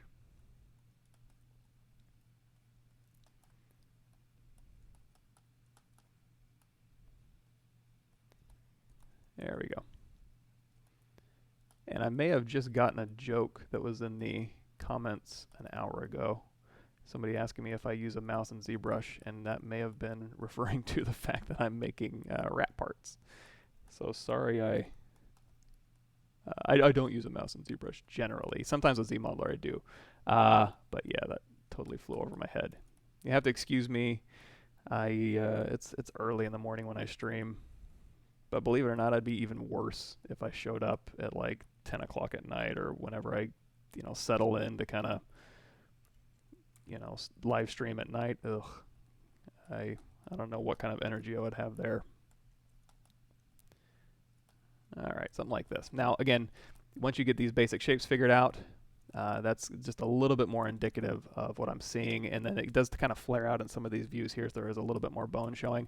And now you can just go in here with your smooth brush. You can kind of knock down those hard edges just a bit. Around the back side here. Yeah, it'll work. And that goes back here into the spine. Now the spine is interesting because it is going to have a couple divisions on here. So we might have to, I might mask and inflate as opposed to go in here and like box modeling the spine stuff. And it does look like, no, maybe not. That's just the elbow. Okay, so we got our scapula here. I'm going to go ahead, and I think this is in good shape, although, no, I think this dips down a little bit. So I'm going to take the scapula and kind of move it just down from the brain a little bit. And then this little weird lats thing is going to work. So again, I'm just going to position these things well first, and then I can go ahead and split these off. So go ahead and split hidden here and delete my undos. And now what we can do is we can go ahead and subdivide this little back piece back here. And if we want to, we can go ahead and just Dynamesh this thing. So let's go ahead and just Dynamesh this. There we go. And we can start just refining here. Now again, when I do the super realistic version, I might go in here and we need to mirror and weld these. So whenever you see sides that aren't symmetrical, okay, mirror and weld the lats there. So when I do a super realistic one on this, what I might do is I might just use like the standard brush with a low intensity. I don't know how I got up to 68 here. And you can kind of make it look like, it is just kind of rolling over these spines. But in this case, I'm going to keep it nice and simple. And whenever if your brushes start acting weird, again, just go to brush. You can reset them individually by just hitting reset brush, or you can reset all brushes here. There we go. And then with our standard brush here, let's crank our lazy radius up. And we can start going in here, or Damien standard. That's your BD something. I have a hotkey for it. And again, if you want to learn the basics of ZBrush or setting up custom menus or hotkeys, go to my Intro to ZBrush Part 2 on my YouTube channel, and that'll walk you through that. So we go ahead, and these look like they kind of curve in and inflate a little bit over the spine here. And then as we dig in, you're probably also going to want to kind of build up as well, and I use the clay brush for that. Shift Let's go ahead and grab our Smooth Stronger here. Those are going into my armpit or wrapping around the head of the humerus, whatever bone that is, like so. I think that'll work. And I'll go ahead and smooth these out just a bit. And okay. Next, let's keep working our way down. I think these are okay. Like if we hit Control D, that keeps them creased because in my original brush, it added creasing in here. So what I'm going to do is I'm going to do an uncrease all. This is going to be under your crease menu. I'm going to make this all one polygroup as well. Control W, go to your geometry crease menu, uncrease all, and now when I subdivide, it'll give it a little bit of a softer transition, which is what I'm looking for. Or I can just hit D for dynamic subdivs, and we can just keep it there. Now it looks like it does kind of curve around. These things stay pretty close to his body here. So we'll just kind of modify that. And again, just looking and making sure, like, okay, does the top one come in more or out more? Just for aesthetic reasons, I might go in here to Topological and kind of just do like, this one's a little bit shorter and just kind of follow that curve of his body with those lines. But again, do what you want to do. And how much these arc up or how much they arc down is kind of up to you as well, depending on the reference you're looking at. And again, it could just be an aesthetic choice. And I think that'll work just fine. It kind of thrusts his body forward, which I like. Let's go ahead and work on this brain a little bit here. So we've got a brain. I'm going to go ahead and divide this up a couple times to get a nice smooth result, and then we'll just go in here and dynamesh this thing down. We'll do a little sculpting. And again, we can always Z-remesh later. But for now, we can go ahead and just put in that midline for the brain. Let's go ahead and go into solo mode here. And it looks like the brain kind of goes down and around like so, and then back up. And then he's got these lobes here. So again, we can go into our spherical brush, which we liked. I liked anyways. You guys might have a different opinion. But if we go over here to miscellaneous spherical, you can kind of sculpt out to a little bit more of a rounded form. Now you can also use Inflate, your Inflate brush here, to do a very similar thing. But I'm all about just giving you guys options. So we'll inflate on this side, or we can spherical on this side here. Kind of, we'll smooth this first, and then we'll use spherical to just kind of build out some lobes here. And then as it goes down, we can inflate these things. Now when you inflate down the middle, that'll kind of bring these things together. You can also use the pinch brush to kind of pinch these two lobes together. Oh, you know what they also added? Let's try this. So if I turn off, yes, lazy radius down to, what is it? Lazy smooth, lazy snap. I'm trying to see. Oh, lazy mouse off. So you just tap lazy mouse off, and now when you hold down shift, it will, again, just like in previous versions of ZBrush, it'll go ahead and constrain to a straight line. So I use this all the time, and it was temporarily removed from R8, but now it's back. So yay. So we'll go ahead and use pinch to go ahead and close that up, and then we'll go in here with our clay brush, and we'll just start. It doesn't look like it's got, you know, a bunch of like windy things. So when we do our super realistic one, we'll make a really gross realistic. I'll even do research on like a rat brain, and we will make an actual rat brain to put on here. But for now, we're going to keep it stylized here. Looks like it's got 1, 2, 3, so not quite that refined. Go ahead and smooth this here. So we got 1, 2, 3, and that's pretty much what they have. Let's go ahead and use a little bit of an inflate here. There we go. And we can just dynamesh as we go. Let's go ahead and dynamesh at a slightly higher resolution here. There we go. Beautiful. Beautiful little rat brain. And then again, once we do get that stuff figured out for our very super realistic Pickle Rick, we'll use the same basic bones. So the hard part is, not the hard part, but one of the more boring parts, I suppose, is getting your proportions dialed in. But once we start doing the fun stuff and everything's correct already, it's just a matter of refining these in a slightly different way. On the bottom here, it looks like it kind of cups in a little bit. So we'll go into our Damien standard here. And then we'll kind of knock this down, and we'll just build it back up. Cool little rat brain here. And that just kind of slides.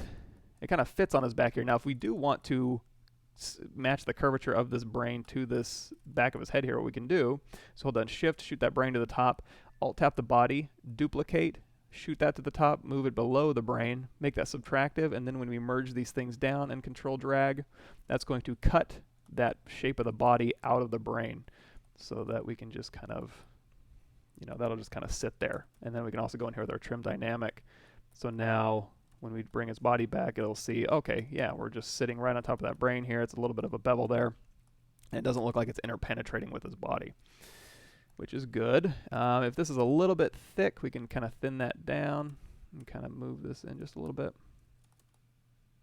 All right, I think that'll work. And we got the tube going from his head here. This is just, again, a simple tube, so I'm going to hit D to go into dynamic preview.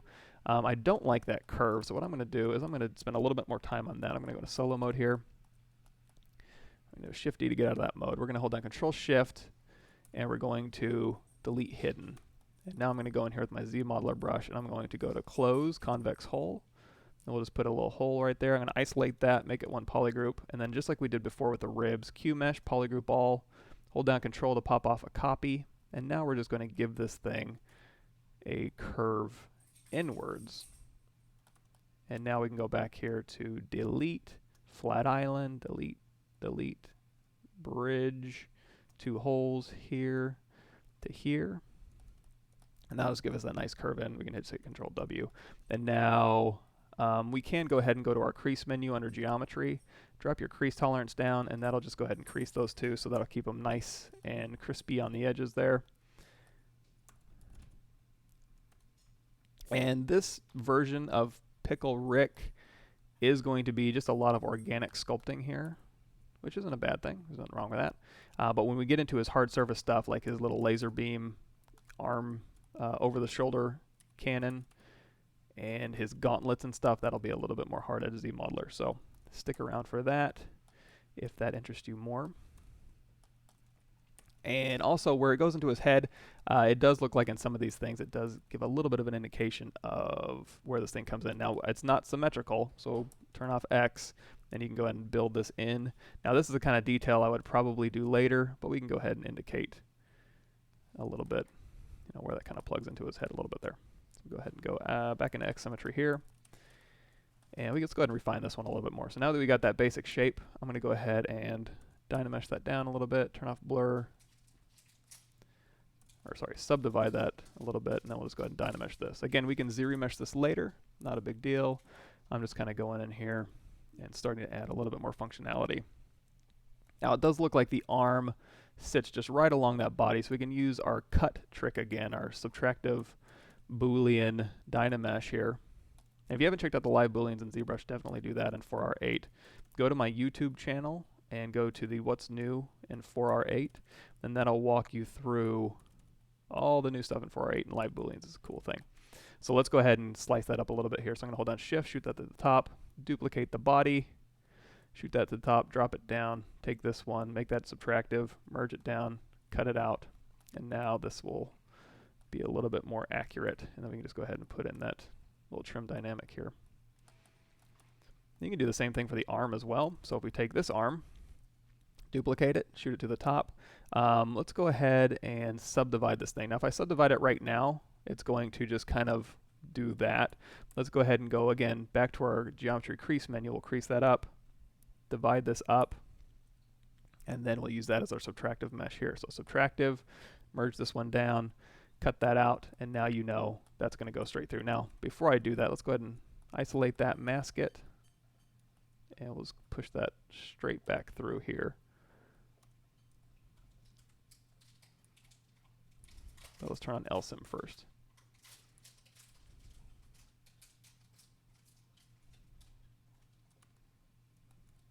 There you go. I think that'll work. And then control drag. That'll cut straight through a little bit better. And now we know that just wraps right around there. Again, we can Z-remesh this later to get better geometry, but I think that'll work for now. Alrighty. Any striations on this guy? Yeah, it looks like he does have some veins on there. So we can just kind of model those in. These spikes are looking pretty grody. Let's see if we can't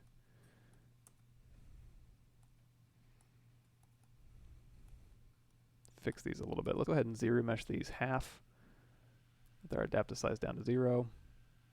There we go. That'll just kind of even our geometry out just a bit, give us a little bit less to work with, and they'll go ahead and smooth a little bit nicer.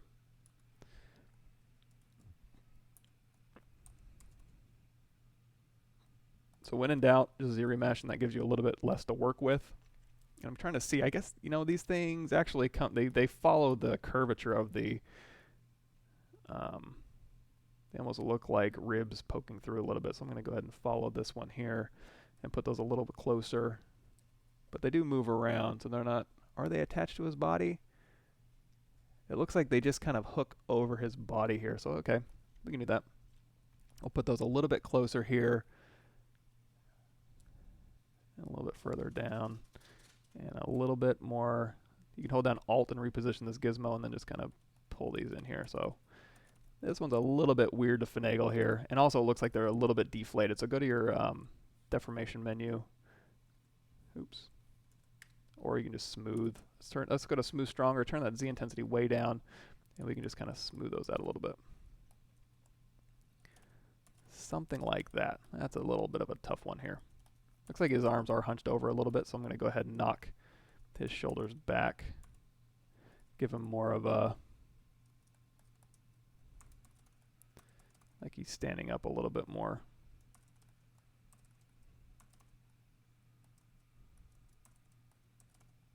And this is his first shoulder here. So back to this one here. And let's go ahead and do any details on here. It looks like it does kind of have a little bit of detail where it kind of, so on the deltoid, what it would do is attach to your humerus here, which is kind of what this one does. We'll go ahead and crank our Z intensity back up for our smooth stronger here. So we'll indicate a little bit of, let's go ahead and go back to our brush. There we go. So Damien standard, turn off L for turn lazy mouse off. And we'll go ahead and just kind of start carving in here. And we'll pull that out. Okay, so on the first side, these ones, we can kind of do a bit of the same.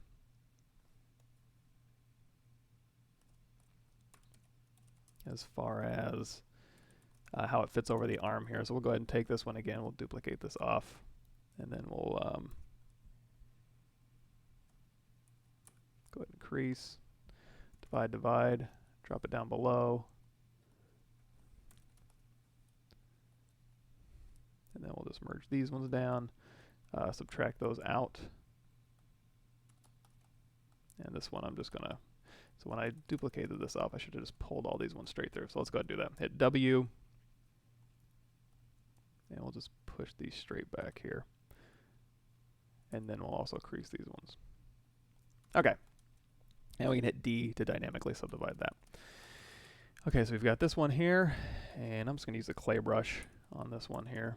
And we'll go ahead and just knock this back.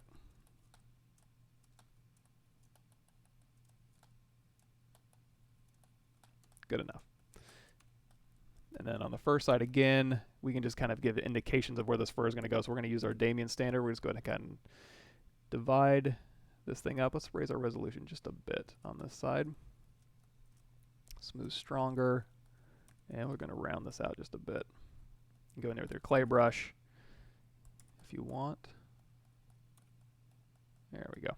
Now for the hair on the ends, we can go in here to our snake hook. Let's go ahead and push these back just a bit. So I'm going to hold down Alt and I'm just kind of pulling to kind of find that. I'm going to move this back in, and I am going to make sure that the body here, duplicate up to the top, this one, hold down Shift up to the top, subtract this out so that this does sit flush with his body here. Again, not absolutely necessary, but it is nice to be able to go in here and separate it from the body and just use a little bit of trim dynamic to make sure that that sits next to his body here. And now that we have this and we've moved it back a little bit, we can go here into snake hook, and that will allow you to kind of just pull out points here and kind of just give the indication that this is kind of just sweeping little wrap for here. You can also go into your clay buildup brush and you can just kind of, let's go ahead and go to our stroke curve, not curve, lazy mouse. Turn that on and then move your lazy step down a little bit, and we'll change the lazy radius for the clay tubes down to 1. And this will just kind of even our stroke out just a bit here.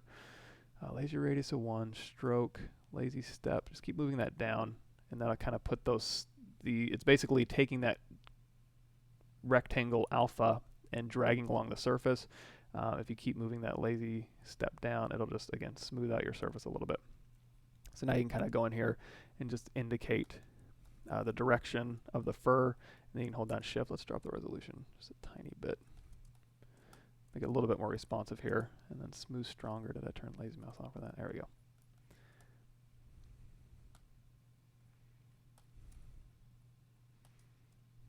Let's see, so on the back here, we're just giving kind of the fur a little bit of direction here, and then we're going to go back in and smooth it.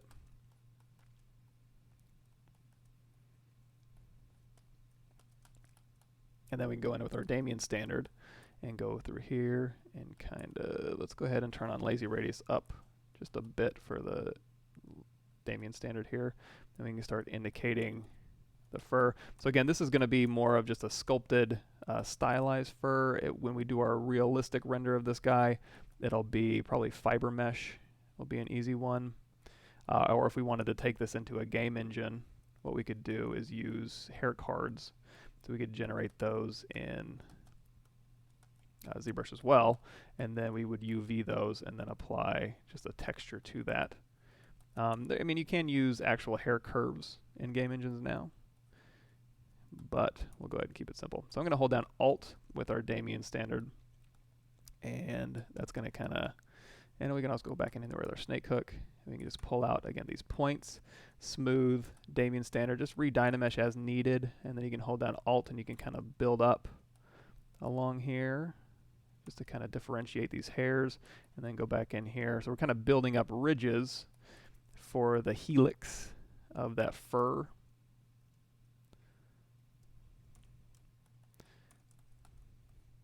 And then we can use our clay brush to go back in and we can kind of build up.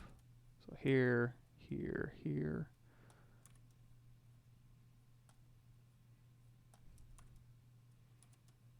There we go.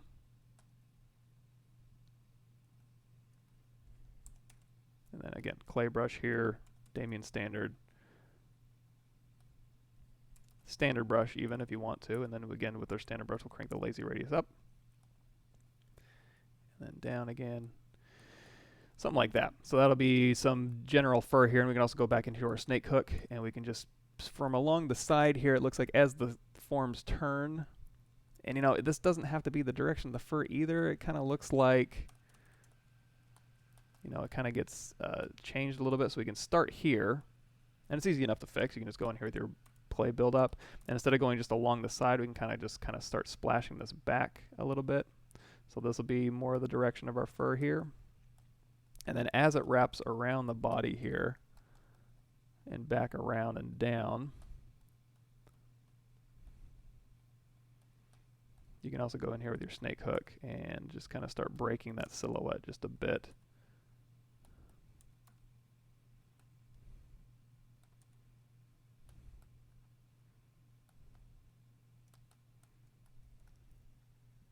Like so.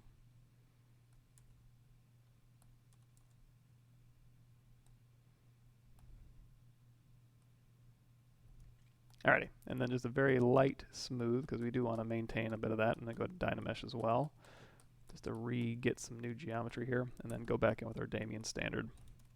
And now when we hold down Alt, we can kind of pull up to those ridges here. There's a lot of different ways to do this. This is probably the most straightforward way I can think of off the top of my head. I'm not going to get too far into other techniques, but if you go back through my live highlights, and also on my Pixelogic channel, I go through and do a lot of different techniques for, you know, more realistic hair cards and all that good stuff. So we can kind of dial this in here, and then on the front, it looks like it just kind of goes back. So we'll just kind of maintain this a little bit. And then on these individual hairs, I do want to make sure they all have their own kind of direction here, so I'm going to go through here and kind of pull these up so they don't look too blobby, and then go in here with my move Accu we talked about earlier, and we can just pull these to points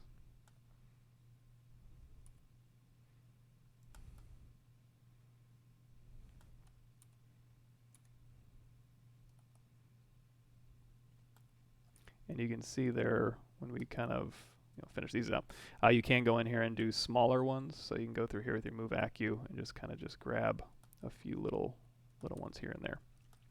That gives our hair side just kind of blocked in here. So now we can go back to the bone here on the arm, and it looks like this arm bone just goes from thick to thin. Let's turn off lazy radius for a standard brush here. So we're going to kind of thin out this side of the bone. Let's go ahead and turn on dynamic, and then we'll go ahead and apply, and then we'll go ahead and Dynamesh a slightly lower resolution here. And this is under your geometry Dynamesh. And now we can smooth out this side because it does look like it gets a little bit smaller here. And if we look at the elbow, it is kind of nebulous how these things work together. So we're just going to let's raise the resolution on this one just a bit. Then we'll go in here with our Damien standard. And it looks like, again, this one does just go into a little crevice here. And then we'll use Inflate to kind of just make some epicondyles on the side. And then this arm just kind of sticks right down in there as far as I can tell. So we'll take this one and just move this one down into that little elbow joint here. All right, I think that'll work. I think that'll work here. And on the pelvis here, we did put in the faces here. Let's go ahead and beef this up in some areas just with Inflate and then smooth. And then we'll move this back to where it fits his body a little bit better. Okay.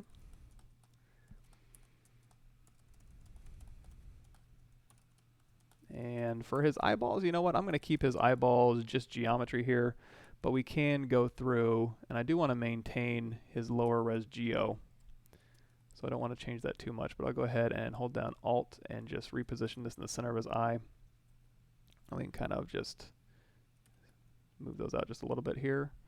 Hit D, and if we do want to put some temporary pupils in here, what we can do is we can go in here with our Zmodeler brush, BZM, hold down Alt, just paint out a selection here, and then we can do QMesh, Polygroup All, pull this out, hold down Control, just pop out a copy, and now this one here I am going to separate out. So what I'm going to do is grab a little piece of that one, Control-Shift-A, split hidden, delete my undos here, and now we can just move these things right on back. And we can also scale them down a little bit here. So I'm going to hold down Alt, shoot those to the middle of that unmasked area. We can go to make sure we have LSIM turned on. We can crank those down just a little bit. And now when we have this one dynamically subdivided here, and then this one dynamically subdivided with the crease, we'll do Crease Polygroup under your crease menu here. And that way he does kind of have something we can kind of judge here. All right, so we've got that, we've got the bone, we've got the hand. Let's take a little closer look at the hand here. So I'm going to go into our clay brush here. We're going to hit Control D. And we'll go ahead and just kind of build up. And it's nothing specific. The hands don't look too specific in the reference here, but what I can do is I can just kind of start adding a little bit more shape to this hand. So go through here and we'll sculpt this out. And then under the hand here, we'll go ahead and sculpt this out. And because we cut that one finger out, there's a little bit of grossness happening over there that we can fix in a bit. It's not a huge deal. I am going to go ahead and inflate the fingers here. They do look like they're a bit spaced out in the reference here, but they look a little unnatural here. So I'm going to go ahead and inflate these out, and then we'll smooth just to kind of bring those in. And then we'll use our move brush to kind of move these a little bit closer. I think that'll work. Now at this point, if you did want to Z-remesh, you can go ahead and do that. Let's do that. Let's go ahead and isolate this one here. So when we did the close holes operation, it closed these with the same polygroup here. So I'm going to Control-Shift select this one, and then Control-Shift-Alt, and then Control-Shift-Drag, and we're just going to go ahead and do a delete hidden with delete lower, delete hidden, geometry modified topology, delete hidden, Control-W, and now I'm going to Dynamesh this thing. Now when I Dynamesh at 128, if it gets a little too webbed, just crank that resolution up just a little bit, and then Dynamesh. And now at this point, we can just refine our mesh, get rid of that hole there so we don't have to rebuild, and we'll just let Z-Remesher rebuild for us. So I'm going to keep it Dynamesh for now, but when we go to Z-Remesh, it'll give us a nice result. Same thing for the face and the body as soon as we get everything blocked in. Now it does look like they have very slender fingers here, but they go to points because I think they got rat claws And it looks like they don't have actual nails. When we do our realistic sculpt, we'll go ahead and add nails. But for now, what we're going to do is we'll go in here just with snake hook, and we'll just pull these things out to points.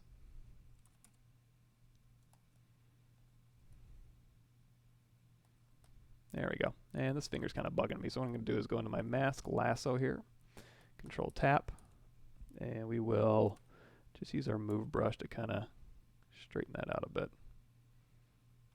And again, if you want to inflate these up, just use your inflate brush and go in there and thicken those up just a bit. And feel free to dial in that resolution to whatever you'd like. If you want to give a little bit more definition to the knuckles, you can. But again, this is super stylized, so as you're giving definition, to kind of just make sure your forms are okay, probably what you're going to end up doing is smoothing those back here. But if we go into our standard brush here and we turn our lazy radius back on by tapping L, we can go through here, and it looks like in some of these shots there is a little bit of detail here just to kind of indicate that there's bones underneath these surfaces here, which is cool. So we'll go ahead and just use our clay brush now. We'll build up those knuckles a little bit, and we'll go ahead and make the decision to gonna put a ligament back here. You can go give indications of like where the arm is gonna bend, and then also building up where your radius and your ulna kind of meets up in your wrist here. And again, one of these is going to be a meat glove, and that's like a skinned rat glove, and then one of them is going to be an actual rat glove, but they're both basically the same shape, just different colors. So we can work in symmetry, not a big deal. That'll work. Let's go ahead and knock this back a little bit with our Damien standard brush. And then we'll thin this out just a bit too. The hands do seem to be pretty slender. These are a little bit meaty. And then we can go back in with our clay brush and we can build up maybe in the pads here. And again, I'm getting a little bit too caught up in detail for this particular sculpt, but that's about what we're looking for. Now, it's got a couple more things to finish out here. So on the right leg is much different from the left leg, but the basic forms are similar. And then these things are completely different. So I'm going to go ahead and take this one, and we're going to go ahead and split hidden, hit X to go across to turn off X symmetry, and we're going to delete that one. This one here is just a bent arc that goes back. And, you know, in some views it does look foreshortened, but I'm not going to let that confuse me. So what I'm going to do is go to Alt-E to my custom menu, we'll grab a cylinder of 12, and we're just going to rotate this back into place.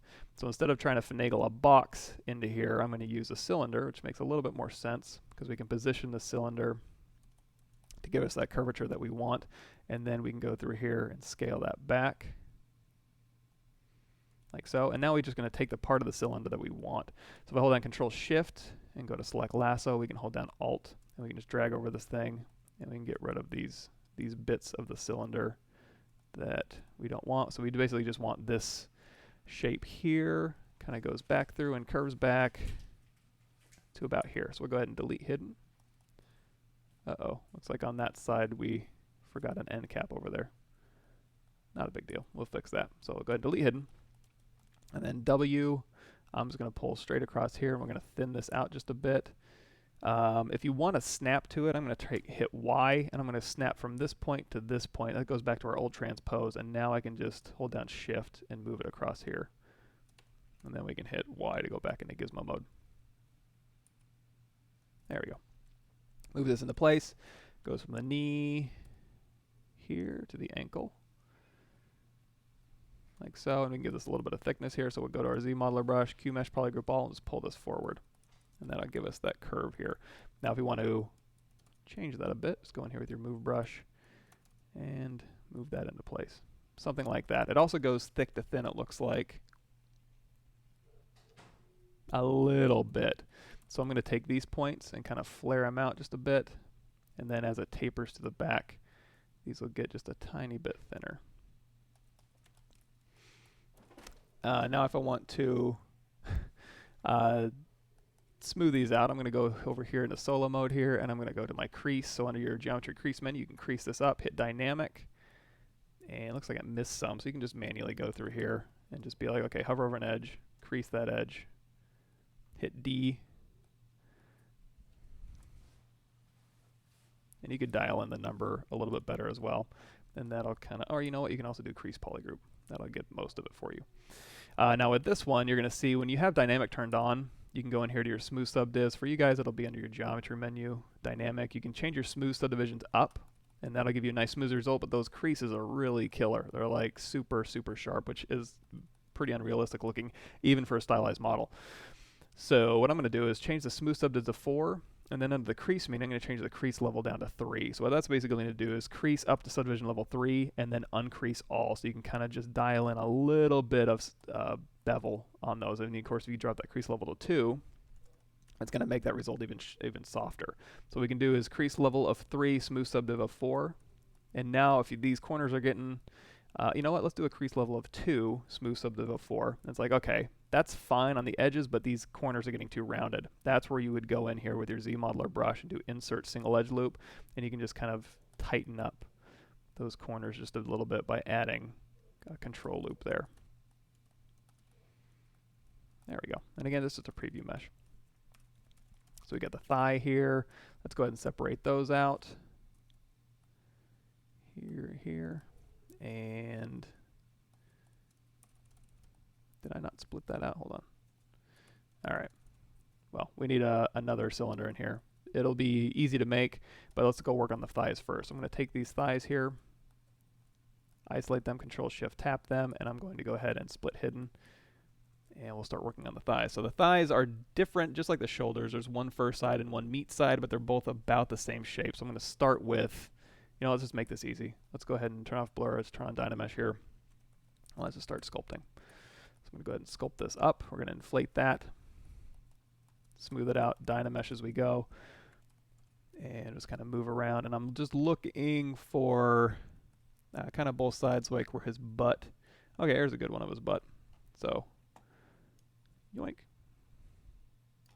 You can kind of see this tends to fit right into this crest here, and if it goes in here, you can also just do an insert W, and now we can just kind of move these shapes into place, and we can Dynamesh these together. Again, because we have Dynamesh or insert mesh brush masking automatically in our menu here, that'll keep it nice and separate. So when we Dynamesh this thing back and we smooth these out, now these are all just one piece right here. So we do have a little bit of like a gluteus maximus thing going on here, and then going into the thigh muscle here. So smooth stronger. Let's go ahead and change that Dynamesh resolution down just a bit. And again, if you're struggling modifying your mesh, just change your resolution down, because again, if you're just blocking in your forms, there's no point in having too much resolution. You're just doing a sketch. Okay, so that's good enough for now. Let's go ahead and fix this bottom piece here. So again, I'm just going to go into my custom menu here, make a thin cylinder, rotate this around, take this back, and I'm going ahead and just do a split mass points. Now again, this thing is not symmetrical across the x-axis, so turn off X, get rid of that one, Control-Shift to go into your visibility modifier. And there we go. So we got our cylinder back. Now on this side is more of a meat bone, and it has a really interesting shape, especially even on the thigh too. So the thigh has some meat, and they don't get quite that thin, so I'm going to bulk these out just a little bit here. But on the bone side here, it looks like there's a bone that goes down, that you can kind of see a little bone down the middle, and then it kind of loops over the edge here. So let's go ahead. You know what I'm going to do? I'm going to steal this bone right here. So I'm going to take this one, I'm going to duplicate it, and I'm going to move this thing down here, and I'm going to rotate it around, because we've already kind of made that shape, so there's no point in remaking it if I can just take something that already exists. So we'll kind of fit this here, and we'll keep this separate just to make it a little bit easier to work on. But again, like I said, this thing's going to go like down the middle of the leg here, and then it goes to the knee, where it kind of creates this kind of shape. So there's a little bit of bone peeking out. You can just smooth that back there, and then this thing kind of loops over. So we'll pull these things back and around, something like that. And it doesn't have that split down the middle, so just go in here with your clay brush. There we go. Those kind of just float right around here. Then you got this little piece poking out, which does look pretty meaty. So we'll go ahead and inflate this up, give him his knee. And that might change on the other side, but again, they're symmetrical enough to where I can do a little bit more of the work on one side. So let's go ahead and go and inflate. It looks like his thighs are a little thicker than that. And we'll go ahead and pull that bone back up through. That's the reason why I want to work on these things separately, so I can make changes like that. Now, I'm going to want to evaluate it from the side and make sure, number one, that the forms are right. And it looks like it's, he does his hamstrings, his little hammies back here are a little bit deflated. So I'm going to go here to inflate. I'll inflate this back up. So here we get that nice shape through here, and then his hammies come in. And I guess, it's kind of hard to tell, but I'm going to go ahead and make an executive decision here that he is going to have a little bit of a gluteal fold. Although not really. I mean, if it's just muscle, it's not a gluteal fold. It's the gluteus maximus kind of coming over here. But then this will kind of go flare out into his little hamstrings here. And you can go into the clay brush and just build these things up and then smooth it down. And this is going to be such a fun one to do a super realistic gross sculpt. There's a lot of stuff going on in here that we can make. So we've got this side here. Let's go ahead and smooth this down. Perfect. Now let's go down here to this leg here, and this one is just on that side. And okay, we're in good shape. So now this thing is just, it's kind of similar. This one goes back, so it's very similar to this one. So I'm going to take this one here, duplicate it off again, and I'm going to rotate it back, and then rotate it around. Reuse, recycle. There we go. So we've got this piece here. Now, this one is not symmetrical, so I'm going to go hold down Ctrl-Shift, make sure X is turned off, which again is our transform X symmetry here. And then for this one here, his little, I guess that would be thigh, calf, toes. Thighs, calf, feet, toes on a rat. So let's go ahead and just Dynamesh this thing. And we'll smooth this out. And it looks like it goes thick to thin again. So it's like a little turkey leg you get at the Ren Fair. Let's push this right in there. These will meet back up, and then again this bone here is going to be just wrapping around the knee-ish thing, and then we'll go ahead and smooth that back out. Alrighty, get a drink. And then on this side here, these are a little bit different. Different enough to where I'm going to keep them separate. So I'm going to go ahead and hold down Ctrl-Shift, isolate these ones. We're going to go ahead and split hidden, and then I'm going to go out of X symmetry, isolate this one, split hidden. So now this one I'm just going to go ahead and Dynamesh. And on the meat side, this one looks like it goes thin to thick to thin. So I'm going to go ahead and smooth this out here.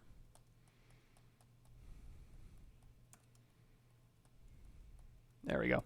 And on the back of this leg, again, it has this basic shape here. So one more time, I'm going to duplicate this thing. I'm going to move it back here.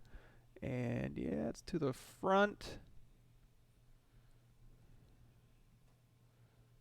Here, and it is scaled down quite a bit. So it's a little bit smaller, a little bit thinner. And we'll just move this right into place here. These bones remind me of a game Operation. They had these almost exact same bones. Okay, and then this one maybe stops a little bit short there. On the back of the leg here, it looks a little bit nebulous. So what I'm going to do is I'm going to take this one here.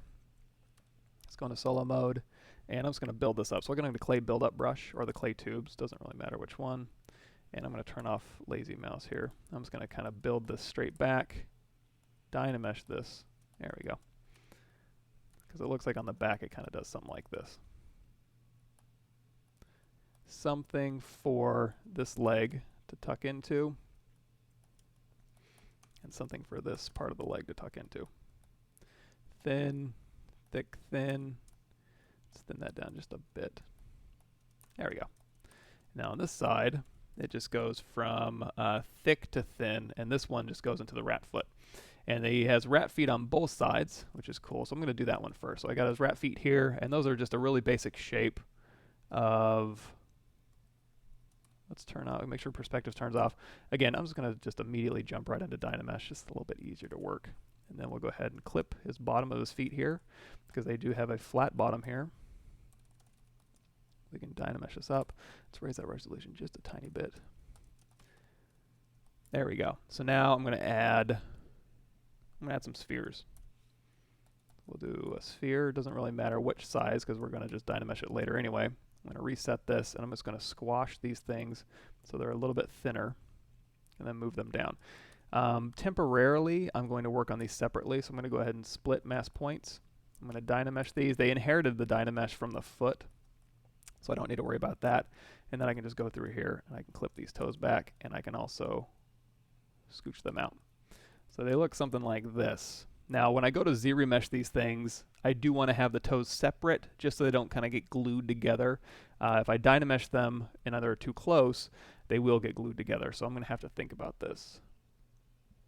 Okay, done thinking. Let's do it this way. Let's do this one here. I'm going to drag a copy here, and I'm going to rotate it. And I'm going to drag another copy here, and I'm going to rotate it. And I'm going to keep these things separated at first, just so I can Z-remesh them. And then we'll go back through and scrunch them back together. That'll make more sense when I'm done. So I'm going to shoot these to the top. Shift, bent up arrow, shoot them to the top, merge them down, Control drag, and now they're Dynameshed together. I can go through here and inflate these transitions here, like so. So this will be his rat feet temporarily. Towards the back, it looks like they're pretty flat. And then this one, it does go up just a bit and kind of flare out. And then on that side, it's all one complete leg here. And it also looks like these feet are a little bit long. So I'm going to go ahead and let's go to the bottom here. And let's kind of mush those back just a bit. And also, you know, making the executive decision to go through here and go like, okay, he's looking all right. So, you know, making sure he's balanced is what I'm saying. Just kind of going through here, just making sure he's, you know, kind of, you know, he's leaning forward. He kind of goes back here. He's got the S curve. He's all right. He looks a little bit hunchy here, but we can take his arms and just rotate them back at the very end here. Or, you know, let's do it now. Hit W, go into stack mode, transpose selected, hold down Control Shift, and if you just Control Shift tap, you're going to see it's going to allow you to move multiple subtools at once. We'll hold down Alt and move this up. And now what we can do is we can rotate this arm back and then in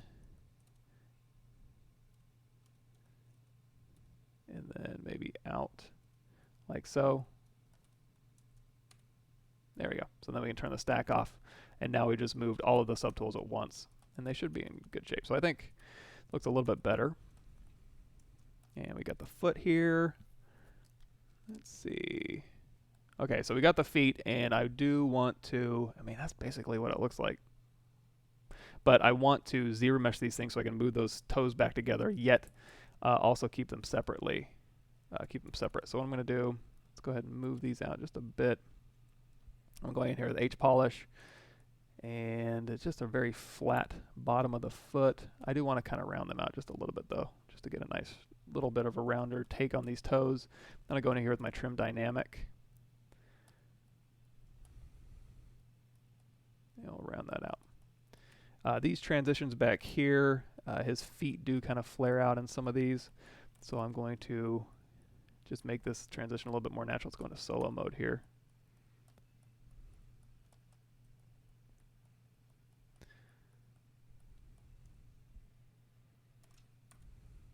Again, we'll just flatten these out, and then we'll go back in here with our trim and just give that a little bit of a softer transition on that side.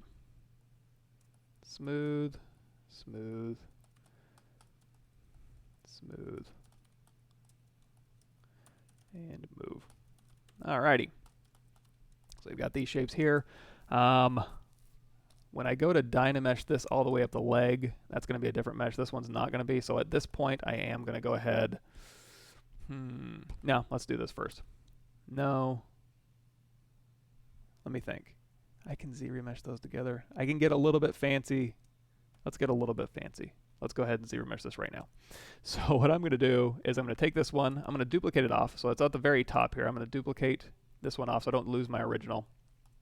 And we're going to go ahead and Z-remesh. This is under your geometry, Z-remesh. I'm going to drop my adaptive size pretty low. I want nice even quads, but maybe not completely even quads.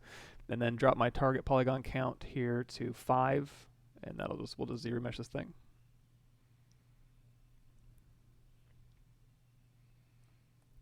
And if we go into solo mode here, if that's a little bit too heavy, just go in here to half. Same settings, half, same settings. And that'll go ahead and just simplify these down to the basic shapes. So now that we have that, we can do, since we have our original here, we can hold down Shift and just isolate these two, do a project all, and then our original feet we don't need anymore, so we can just delete those. So now that these are separate toes, we can go in here with our rotate, and we can just rotate these back in so that they're separate toes. We can work on them separately, but they won't get glued together when we go, if we were to dynamesh these things.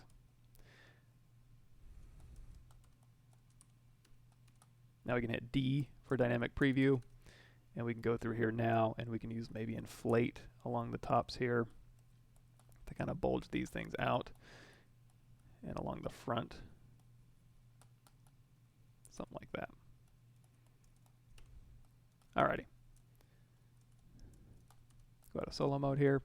So we've got the rat feet, and now we need this leg here. So now this rat foot's going to be a little bit different. So I go down to Shift D.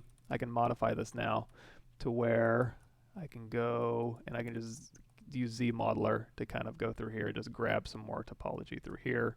And now we can just use, well, let's go ahead and divide this up. So this one, I want to be different from this one. So Control Shift, go out of X Symmetry, split hidden, Alt tap this one, and now I'm going to transition this leg up a little bit.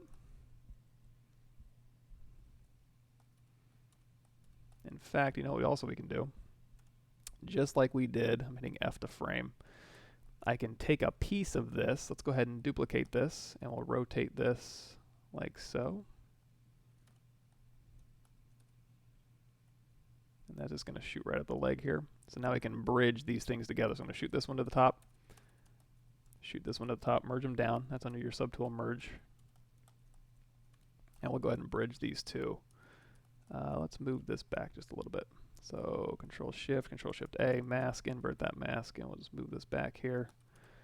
And now I'm going to Alt paint all these, and then Alt paint, all these, and then let's go ahead and do delete polygroup all. And then we'll go ahead and do a bridge, 2 holes. Let's do a quick save. Here to here.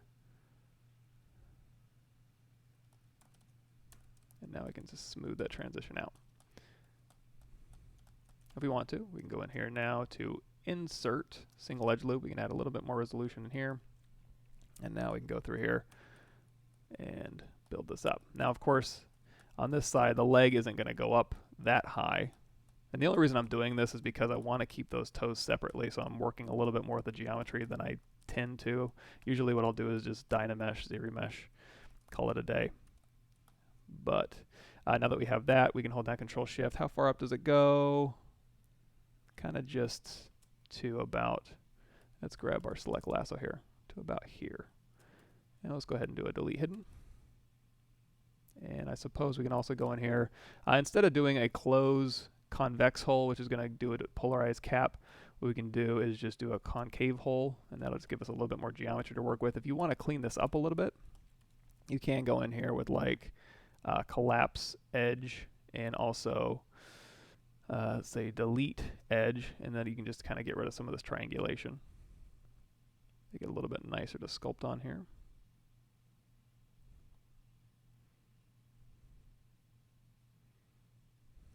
Oops. And if you are accidentally tapping like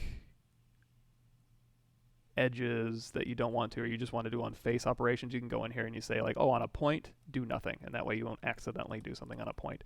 But now we can kind of clean that up a little bit. You can go down here and smooth this a little bit. There we go. Just even that geometry out. So, all right, we've got that.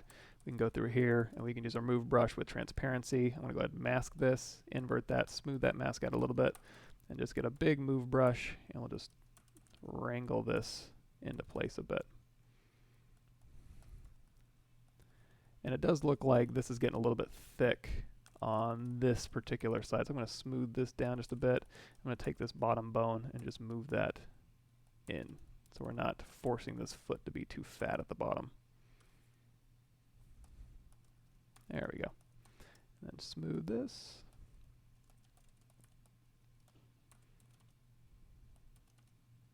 And again, we can go back in here with our snake hook, and we can start, you know, breaking the silhouette of this top part here, where it's going to be kind of fluffy fur. And then we got this foot here. Now this foot is hairy all the way up to the top. So what I'm going to do, let's try this. Let's take this shape here. We could bridge these two. Let's try something a little bit different. So I'm going to take this one. I'm going to, yeah, you know what? It's also just, it's already in the right space pretty much. All right, let's not get too fancy. Let's go ahead and just take our clip, and we're just going to clip this back up a little bit.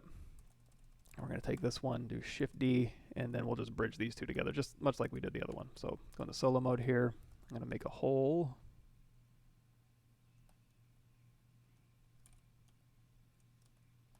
Isolate that. Go ahead and delete hidden.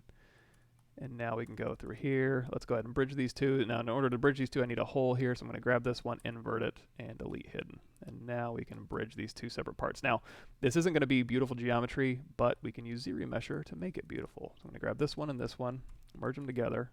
Go ahead and bridge two holes. Doesn't matter if the holes are the same shape or whatever. It'll go ahead and resolve that for me. And now what I can do is hold down Shift and just kind of smooth those transitions a little bit. It's like, boy, that's some ugly geometry, right? No big deal. All we got to do is Z-remesher, and Z-remesher is going to see that these are separate shapes here. So let's go ahead and just do a Z-remesher, same, don't keep groups, and then just Z-remesh this thing, and that'll give us nice new geometry here. A little bit nicer to sculpt on. So now that we have that, we can go to Inflate, and this one's just more of just a rat leg. So we'll inflate this up just a bit. Gets thick around the calf area, and then thinner around the ankle area, and then back around this back side here. Cool. Alrighty, what else we got? That goes here, and the transition between the furry leg and the metal one doesn't seem to be too much, so it's pretty much just that, so we'll go ahead and leave that for now. The metal curves up, and then on this side it's just meat. Is there any detailing we need to do? Oh yeah, there is. Okay, so there's a little bit of fur hanging over here. So what we're going to do is we're going to go ahead and separate these things out because they're a little bit different. So we're going to take this one here, go out of Symmetry, grab this one, go ahead and split hidden. Now on this one here, this has fur overlapping it. So to get that fur really easily, what I'm going to do, I guess we can just do an extract. Let's do a Z-remesh. A couple different ways to do this. Well, we'll do an extraction. So I'll show you both ways. Well, I'll show you one way. One way you can do this is go in here to Control, and we're just going to paint out with Mask Pen where we want that kind of fur to overlap. So we're just going to go through here and mask this, and it looks like it goes and masks all the way to his butt here. You know, some of the reference, it looks like it's split up the side. Some of it looks like it's not. I'm going to go with not. Looks like it almost goes down to the knee in some of these. So I'm going to say it looks something like this. So again, we're just going to go through here. We're going to mask this like so. And again, this is going to be just new geometry. There we go. Oh, by the way, if you have no idea what the hell I'm making, this is from Rick and Morty. Check it out. Very funny show. If you don't think it's funny, then you're probably a bad person. So we got this thing here, and we can go over here to mask, and we're going to go to geometry. So we're going to do an extraction, which is actually a subtool extract. If we go here to extract, that's going to give us our extracted geometry. If it's a little bit thick, we can go through here to like 0.01 and then extract that. And that'll, it's just, again, it's just an extraction preview. So if you move this, it disappears. So extract, it looks good, hit accept. And now we have our original mesh here with the mask still on it. Don't need it. We have the extraction here with the mask on. Don't need it. And there we go. So now it just basically took our underlying geometry and extracted a thickness out of it. In this case, what I can do is go ahead. You're going to see it kept our polygroups. This isn't a big deal. We can isolate these top polygroups here, and then we can do a delete hidden, hit Control W, and now we can just do Z remesh same, adapt to size down. And this will give us a little bit of new geometry. Let's go ahead and do half. I was looking for more simplified shapes here.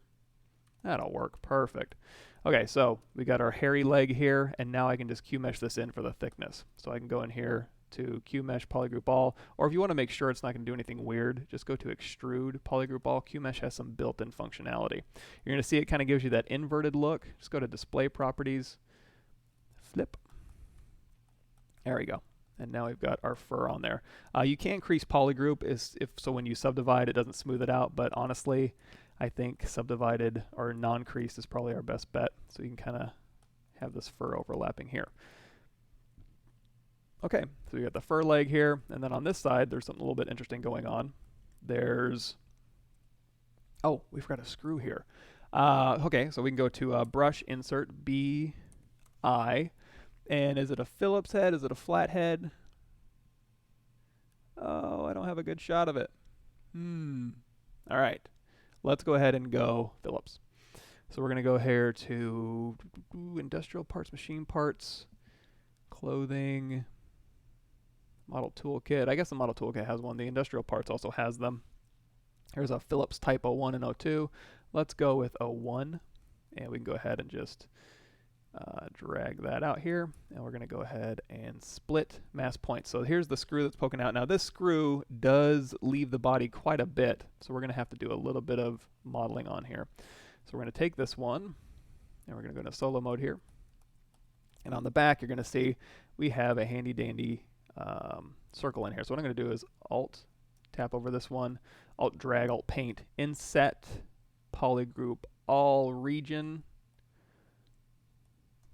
and we're just going to inset this a little bit here, and that'll give us something circular. I can isolate this one. If we want to make it perfectly circular, we can go to clip circle center, and we can just clip that back to a circle there. And now what we can do, is that big enough? Yeah, I think that'll work.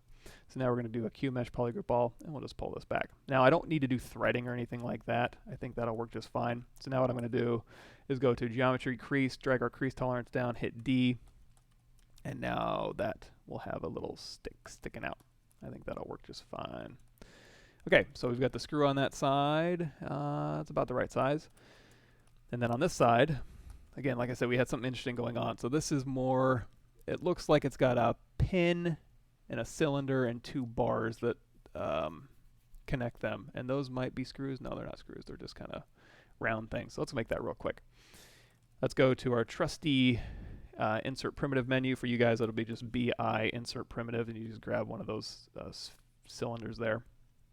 And again, like I said, there's out of the pelvis, really, it's a thin bar. And again, I just drag out and drag back. Let's go ahead and split mask points here. So it's a thin bar that comes out of the pelvis here and then goes down to the knee. So these things need to be parallel. So I'm going to drop this down a bit, and I'm also going to make it a little smaller. Looks like it just kind of just parallels the width of the thigh here. I'm going to drag out a copy of this. Control, drag out a copy. Although really,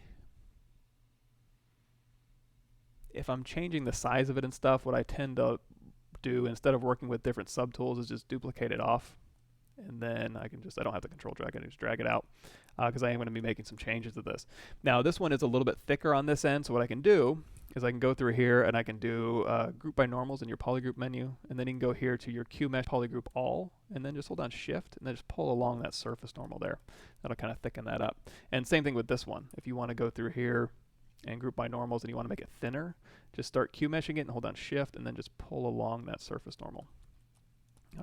So these are going in the same direction, and then there's also one connecting these two. So I'm going to go ahead and duplicate this one, and we'll just rotate this, and you can hold down shift and you can snap it to like -90, and then pull that straight forward, and then use the scale here to go ahead and, oops, there we go. So So that's going to go back to that insert thing there. Oh, we need to match this. So we'll drag it in here, and then we'll rotate this back up, and then we'll use scale. Boop, right through there. Perfect. And now for this one, I can hold down Control and just drag that over. And we'll drag that back just a tad. And we'll rotate that up. Okay, something like that. Unmask this, and we'll take this one here, and we'll just rotate this one up just a bit. And yeah, I guess this one just kind of peeks out the side. We'll make that a little bit wider here. Very intricate piece of machinery here. Alrighty. Okay. So we got that. Now this one in here looks like it does kind of match up. So we're just going to finagle these into place here. Move it over something like here. And on the outside of here, we have a little knob. So what we can do is we can steal. Again, you don't want to keep remodeling the stuff. And you can also just use your move brush really quickly because there's no edges on here. Let's go ahead and also turn on our auto masking, move topological here. So we can kind of just, again, we're just moving the ends of these things around, so they should stay fairly uniform. Okay, so we've got this thing here. Let's go ahead and duplicate this one off, and we're going to shrink this one down, and we're going to move it to the end here. And this one is a little bit thicker. So what we're going to do is we still have the polygroups here. We're going to Q mesh polygroup all, hold down shift, and just make this thicker. And we want to bulge this end out here. So what I'm going to do is hold down Control Shift, and we're going to isolate this one, invert that, delete hidden, and now with our Zmodeler brush, we can go to Close Convex Hole with Interactive Curvature turned on. And now when we just pull out, we can just kind of round off that end there. Let's make that all one polygroup. And now we can just do a crease polygroup under your Geometry Crease menu. Hit D, and there's our dynamically subdivided version. It looks like it's a little bit thinner than that. Now I want to copy over on this side, so I'm going to hold down Control and drag, like so. And then I'm going to hold down Shift, and we're just going to rotate that negative or 180. Let's push this back, something like that. There we go. So now those are all subdivided. You can do your subdivide trick here too, so where you do your crease level at like 3, your smooth subdiv of 4, and that'll just give you a little nicer result. And it's all dynamic, so we'll go ahead and crease this one, and then we'll just go ahead and turn on dynamic for this one as well. And then same thing for these. So we're going to Alt tap this one, crease down, dynamic, and then on this one, crease down and dynamic. Something like that. Okay, I think that's about right. We got the forearms, we got the hands, and then again, these hands, one of them is going to be a furry hand, one of them is going to be a meat hand, but they're all pretty similar, I think. Well, okay, they're not. So with these hands, let's go ahead and go into solo mode here. Let's hit X, go out of X Symmetry. We'll take this hand off here, split hidden. And it looks like on the meat hand, that one has a smaller wrist. So on this side of his body, the skinned hand looks just, that's about right. So on this one over here though, this one is a little bit different. This one goes up a little bit more. So I'm going to take this, mask lasso. I'm just going to mask the end of it off here. We're going to hit Alt, oops, go into solo mode here, W, Alt tap, and now we can just pull this back up, and it looks like it goes fairly far up his arm, depending on what you're looking at. Sometimes it almost goes up to here. Sometimes, no, I guess it's pretty consistent. It goes up to about here-ish. Okay, so we've got that. We can just Dynamesh this again, because that is still maintain its Dynamesh settings when we split it off, and now we can just inflate this out just a little bit here. And smooth. So that's the meat part of the arm, and then on this side there is a little bit of fur as well, so we take this one, and just like we did for the fur, let's turn off topological. Do we have, no, okay. Let's take that bone then, and we'll just, I'll tap the bone, go out of X Symmetry. Weird. There we go. Anyways, so we get the meat part of the arm here. like this, and then there's like a scrap of fur on it, which looks like it's just around his... Oh, you know what? It is a rat arm. So what we're going to do is, so the meat part is actually separate. So what we can do now, okay, this will be easy.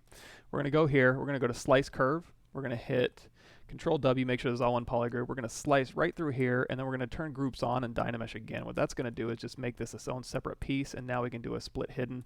And now this is the meat part of the arm, and then this is the fur part of the arm. All we have to do is go in here, inflate this a bit. And then it looks like towards the back of the arm, or maybe it's on the sides, it kind of comes up like this. Yeah, that's about right. Like through here, oops. Whenever you have Zmodeler turned on and you hover over a face, it starts wanting to do stuff, so just be careful when you're doing this to switch back to like a move brush or something. Like so. And then of course we can also, on this side of the arm, do our, let's go ahead and make this meat part of the arm just kind of go in a little bit. Give ourselves a little breathing room here. So now on this one here, we can go in with our dynamic or Damien brush, and we can start sculpting in like, okay, this one's going to have a little bit of fur on it. And we can go in here with our snake hook and kind of just start pulling out a little bit here. Yeah, and really, you know, depending on what angle it's at, you can kind of make the decisions of, you know, where you want the fur to kind of show up in 3D. Not a big deal. That's about right. And now we can also go in here with our Move Accu, we talked about, just turning on Accu Curve under the Curve menu and just pulling out. And now you can actually go through here and start pulling out some of those. Okay, so we got the fur hand, we got the meat hand, which is just goes up to the wrist here. Let's go ahead, Alt tap. There we go. Jeez. That one, and I'm just going to inflate this up just a little bit there. And on the forearm here, again, I'm just doing a quick pass, making sure that everything's just about right. I'm going to narrow these bones down just a bit. And we'll go ahead and dynamically subdivide this one. We'll hit D. Actually, let's give this thing real subdivisions here. When I'm sculpting fur, or I'm sculpting through a thin object, sometimes I like to just cap it, but I think I am going to leave these separate, but I'm going to thicken this up a little bit. So I'm going to go to Q Mesh, Polygroup All, hold down Shift. I'm just going to pull these in quite a bit. Give us a little bit more breathing room here. I'm going to hit Control D to dynamically subdivide this here. But for the fur leg, let's go ahead and give them a little bit more of a slit here. And I'm going to go ahead and just Dynamesh this. This will just give me a nice even surface. I mean, the Z-Remesh is nice as well. But if I'm going to be moving this thing around quite a bit, I don't want to have to deal with that. So we'll just go back in here with our Damien standard brush, and let's kind of indicate a little bit of fur here. And if you want to, you can also go into your clay buildup, and you kind of give it a little bit more of a matted look. But I think on here it's a little bit too much. So I'm going to go back here and smooth this down a little bit. Okay, and then go through here and smooth this up.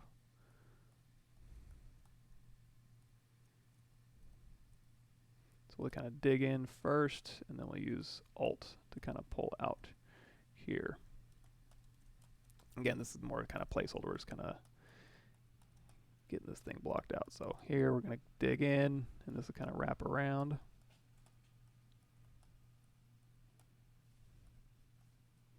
And then we'll pull out.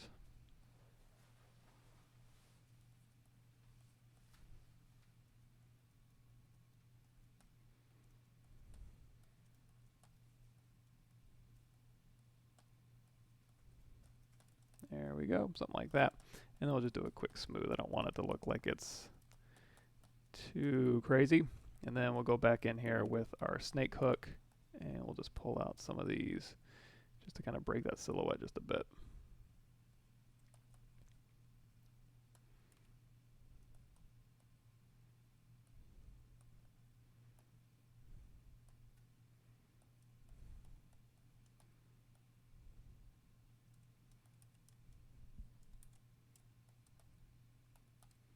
There we go. And actually on this thing right here, we're going to do it in our whole smooth subdiv of 3, crease level of 2, and just soften that transition just a little bit. Alrighty, I think we're pretty close to calling the blockout done. So we'll go ahead and dynamically subdivide this up one more, lose that faceting here. And on this brow, we'll go ahead and turn on dynamic as well. This one already has it turned on. The brain, we're missing a little bit of detail here. We'll go ahead and go here, and we'll go in with our standard brush, and we'll go ahead and just put in those veins here. So we've got a vein that kind of comes across here. And we'll go ahead and dynamically subdivide those as well. So we'll put that vein in here. We'll just smooth across it.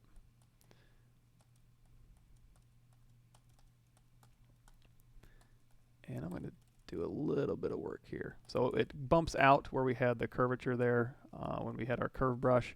I'm going to bump it in just a bit around his face. And then his nose too will be merged in here. Let's go ahead and, I guess we're safe enough to go ahead and merge these down. So I'm going to go ahead and shoot his nose to the top, shoot his body to the top, merge that down. I'm going to raise the resolution just a tiny bit. Merge those together, smooth that transition.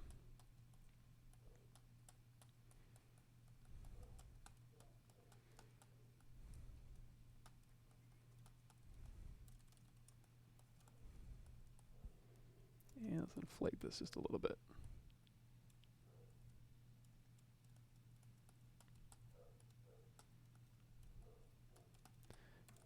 Alrighty, I think we've got a nice start, nice blockout start. Everything's in place.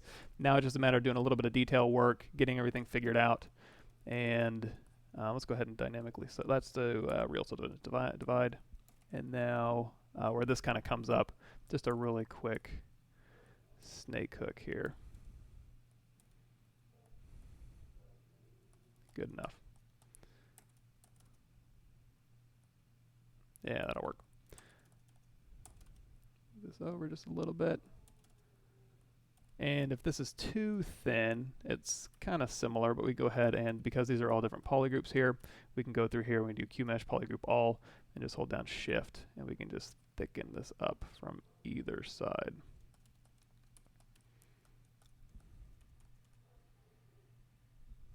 Oh, you know what? Looks like that matches up. So this comes down, okay, this will be perfect. So this comes down in front of the knee. This one here, I'm going to go ahead and merge all these together. So I'm going to Alt tap this one, my bad, this one, and this one. We're going to merge these down. And I'm just going to, actually I'm just going to scale this up just a bit, move it down, and move it. I can mask this. Oops, we don't want to dynamesh these. Yeah, we don't have dynamesh turned on. So mask that, invert it, and then just pull this down, and that'll kind of meet up in front of the knee.